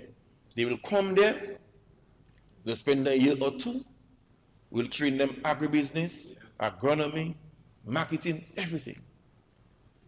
They plant what they plant, their money is theirs. But after a year or 2, we want to make sure that we can win them, and from there, they can go and open their own business in the sector. So that's how we bring in the entrepreneurship component for the young farmers that we're talking about. And that's not no pie in the sky. That's real. If you go to 1 mile now, you see in the 5 greenhouses stored there. What we're waiting now is for the contractor to finalize the contract with CARICOM to have it installed. So that's where we are. In addition to that, we've put in a hydroponic system, which we are going to put in the South Agricultural Region in Grand Bay, in Geneva, for the young farmers to manage, work, make money, and learn. In addition to that, we are already doing some work in the Southeast Agricultural Region in La Plaine, on the agri station, where we're going to install some new greenhouses, rehabilitate what is there, and have the young farmers in that area work them, make money, learn, train, and then go on their own. So that's the focus and investment we are making in young farmers. So then we'll move to the Northeast region, we'll go to the East, we'll go to the West. In this every region in Dominica, at agricultural regions, we have 7. We are going to install an agri-pack for young entrepreneurs in agriculture to learn, make money, and grow. So that's where the growth pillar now is coming, Mr. Speaker. But we cannot forget the land lease facility for young farmers. We received over 300 applications, Mr. Speaker. We are in the process of reviewing. Last week, the cabinet approved 22 young farmers who will occupy over 70 acres of land. So it's not just talking and we're doing what we have to do. That is transformation. That is progress. That is putting young people first, Mr. Speaker. So the land list, as I said, is ongoing. Every week we review. But what we found very interesting, when Land and Surveys did the assessment, they found over 171 lots occupied on state land. And that was equivalent to over 540 acres of land occupied. So what we are doing, we are not going to run them, we are going to regularize them, Mr. Speaker. Because the land is working, the land is productive, so we'll come to cabinet with a special paper to regularize the persons that are on the land that are identified to be in that bank for the land lease program, Mr. Speaker. So there's a program we have to bring in as well, which we call the Migrant Farm Labor Program. Because one of the first issues or challenges that we identified when I came as minister is the issue of farm labor. The cost, the scarcity, and the quality farm labor. Farmers complain at every of our town hall meetings with farmers. So we had to do something about it. So we have that program we can approved, where farmers can apply for migrant labor. There's a special committee who sits on the application. There's a next technical committee who goes out and inspect and make sure everything's okay and everything. So far, we've assisted over 40 farmers and we have brought in around 151 farm laborers. And we are already seeing results on the farm. There are farmers who call me personally and tell me thank you for the program, because now they can expand, they can grow. So that's one of the reasons we are seeing an increase in production. 20 more minutes, 2-0. Thank you, Mr. Speaker. I'll be fine. But I suspect none of my colleagues ask about the medicinal cannabis vibe, because about a year ago that was a hot topic. And I don't get no question, no query. So people believe that it was dead, but Mr. Speaker, I have news for them. It is alive. So for the year we stayed quiet, we did a lot of work. And I must commend Dr. Kazimi at the ministry, Median Alara, for the work they've done with our consultant, Dr. Marshall, over the year. So where we are, Mr. Speaker, we submitted the draft Dominican Cannabis Authority bill to the Aegis Chambers for review and finalization. That was on in February. So we're waiting on the final draft of that bill. So once we get that bill, we'll come to Parliament, have it passed, and that's when we can institute or establish the authority to manage the industry. Since we've done that, Mr. Speaker, and we had the Cannabis Symposium at the State House, we got a lot of proposals, calls, and interests. IDAs on board with us who are reviewing and doing the due diligence. And from what we have seen so far, Mr. Speaker, that sector, it is estimated that that industry can bring in about 20 to 60 million US dollars a year, Mr. Speaker, which is equivalent to around 4 to 5% or 4 to 8% contribution to GDP. So there's huge potential. We are not asleep, but there was some backroom work that we had to do. We've done it. Where we are, we're waiting on the final draft. We can come here, and then we can see, we can start building a medicinal cannabis industry that has potential to contribute up to 8% to GDP. And I will not sleep until I see that happen, Mr. Speaker. Who have their different concept on this day, but when it is done, just as how we can remember Vince for geothermal. You all remember Roland Rui for a buoyant, vibrant, and sustainable medicinal cannabis in the Commonwealth of Dominica, Mr. Speaker. Yes, that is it. And after we've done all that, Mr. Speaker, we spoke about the infrastructure, the systems, the support, the input. Mr. Speaker, we are very vulnerable to climate. We need to have that insured, Mr. Speaker. Yes. So that is where we saw the birth of the agricultural farm insurance. We cannot leave our farmers exposed. Agriculture is a very risky investment because of the climate change and storms and winds and drought and excessive rains. So we have a $1.5 million in the budget that will go towards a policy to protect our farmers, creating a safety net for them so that they can invest in confidence, Mr. Speaker. So I'm so happy for that. We are in discussion with Ministry of Trade again, and next year where we came up with a model where the farmers can be protected and the government can benefit. If we look at in 2024, Mr. Speaker, when Hurricane Beryl hit Grenada, the May of that year, they invested $500,000 in a policy. They get struck in the July, and they were paid off $3.5 million. The policy that we have discussed and actually negotiating is about $1.5 million for the policy. If we are to have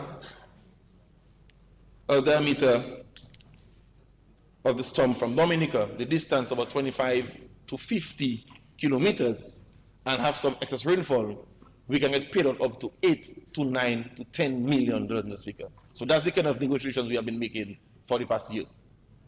So you have a tropical cyclone with a radius of 25 to 50 kilometers with excessive rain, $1.5 million policy, we can get paid out between 8 and $10 million within 15 days, Mr. Speaker.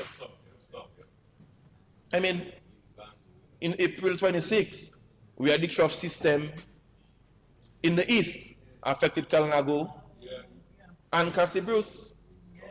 I led the team who did the assessment. I had my boots on. I was on the ground. I submitted the report, and the damage to crop and livestock was $3 million. We had to find that. But if we had that insurance, we'll have no headache to say we're going to get the money. They will pay off within 15 days. So that is what we're talking about, a government that is strategic, put people first, and we are securing or protecting our investment, as the title of the budget said, Mr. Speaker. So Mr. Speaker, I can go on and on and on, speaking of transformation. But the part where I need to call on our citizens, private sector, investors, those who have money in the bank, even foreign investors, after doing all that, we need the private sector to invest in the sector, Mr. Speaker. Government can do everything. We build abattoir, we build in feed mill, we do citrus that, we giving free boat, we giving free engine. How much more can we do? So we need persons to invest in areas that make sense. For example, we need persons to grow broilers on large scale. We need persons to invest in tiny houses that can do up to 20,000 birds. We need people to invest in aquaculture. We have markets we cannot supply. We need persons to invest in hatchery. When we are importing live chicks, one chick is $10.95 for a broiler. A layer is another price again, around $7.50 or $7.95. We're importing live birds. We have one in Salisbury, I must commend them, but that's not enough to supply the demand on the market. You know, so we just need investments in areas that are critical so that we can have a sector that's sustainable and less dependent on stuff that we're bringing in. So I'm calling again. We are putting $19 million in aid bank again at 3.5% increase again. We calling on the public officers, the policemen, the firemen, all MPSCs. That's a good side gig. Get a loan, invest in the sector, and you won't regret it. Mr. Speaker, as I wind up, I really want to express my gratitude to my PS, Renan Slem, our technical team. We have a very responsive director, Mr. Kian Stevenson, our TEAL projects, Dali Faloda, Head of Extension, Miranda Stevenson, Dr. Kazimi, Head of Policy, Dr. Douglas at the lab, all the team leaders, second officers, administration staff. They did a wonderful job. Yeah. You would have seen it by the 95% that was disclosed by the leader of the opposition. So I'm grateful for them, and we wouldn't have done it without their support and persistence in achieving our targets. Our partners, FAO, ICA, OECS Commission, CARICOM, our Chinese technical mission, our Cuban technical mission, we cannot forget them. They were very helpful during the last financial year to ensure that we met some of our targets, Mr. Speaker. But as I wind up, I cannot not say hi to the people of Cottage constituency. Very supportive people, very patient people, very loyal people, Mr. Speaker. Cottage has been with Labour Party from 1995. Mr. Oscar brought that seat over and he has maintained it. I must commend him for that. So those are people that I cherish and I respect. We've done quite a bit for the past 3.5 years since I'm PAREP for Cottage. We did a few infrastructure works that need to be done. We did some road in Savanpai, in Tatan, Back Road, Cottage, in Gota, in the road. And as you would have heard in the budget, we're going to send a contract for the Grange Feeder Road, which I'm very happy about. For housing, we're able to touch a few lives up there. Not able to build any new house, but finish what was started and do some repairs with support straight from the PM office, and I must thank the PM for that. We did some work on the Lamb of playing field. Work continues as we try to grow the field, all the playing field in the constituency. So we must have it kept, expanded. And the Minister for Sports promised me lights. Senator Honorable Oscar George, you promised me lighting the Lamb of playing field.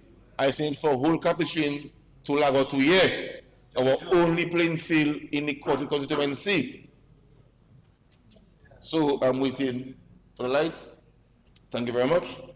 And I'm working with my good friend, Dr. Henderson, on the rehabilitation of the basketball court in Savanpai, which is coming soon. So I'm going for that. The Kana Road, thanks to my friend again, my colleague, Minister for Community Development, we sought approval for making an access to Kana, a heritage site. So that's on stream. And our guys in Tukari, the CMOS farmers, we have a nice CMOS farm in Tukari B. we got approval from the OECS Commission to build a seamless processing facility in Tukari. Cabinet approved the acquisition of the land already. So we're waiting now for OECS to just start up and get that constructed. By end of year, that should be done. So I'm very, very happy for that. And of course, I cannot close, Mr. Speaker, without speaking about our marina. Me and the player from Portsmouth, we have it Lamoutier. Hafa, Shea. Yes, because you know all the boundaries fall. I'm so happy because upon completion, that's going to create over 300 full-time jobs in the north. A project that was spoken of since in the 50s and the 60s. Every government had the Cadbury's Marina on the manifesto.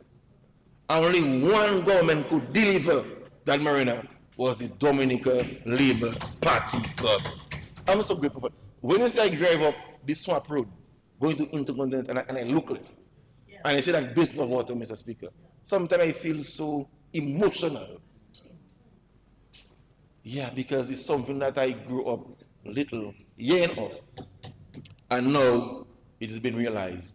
I'm so grateful for that. And it's going to bring some opportunities to our farmers. They can sell more to persons who have laundry, to the guys who have skills in carpentry and plumbing and electrical. So it's not just a marina, but it's the opportunity that the marina is going to provide for employment in the north of the country. Mr. Speaker, with that, in the cottage constituency. So with that, I just want to lend my support again and reiterate my full support to this budget, a budget that's going to transform the life of Dominicans, and a budget that has responded to the needs of Dominicans. Thank you very much, Mr. Speaker.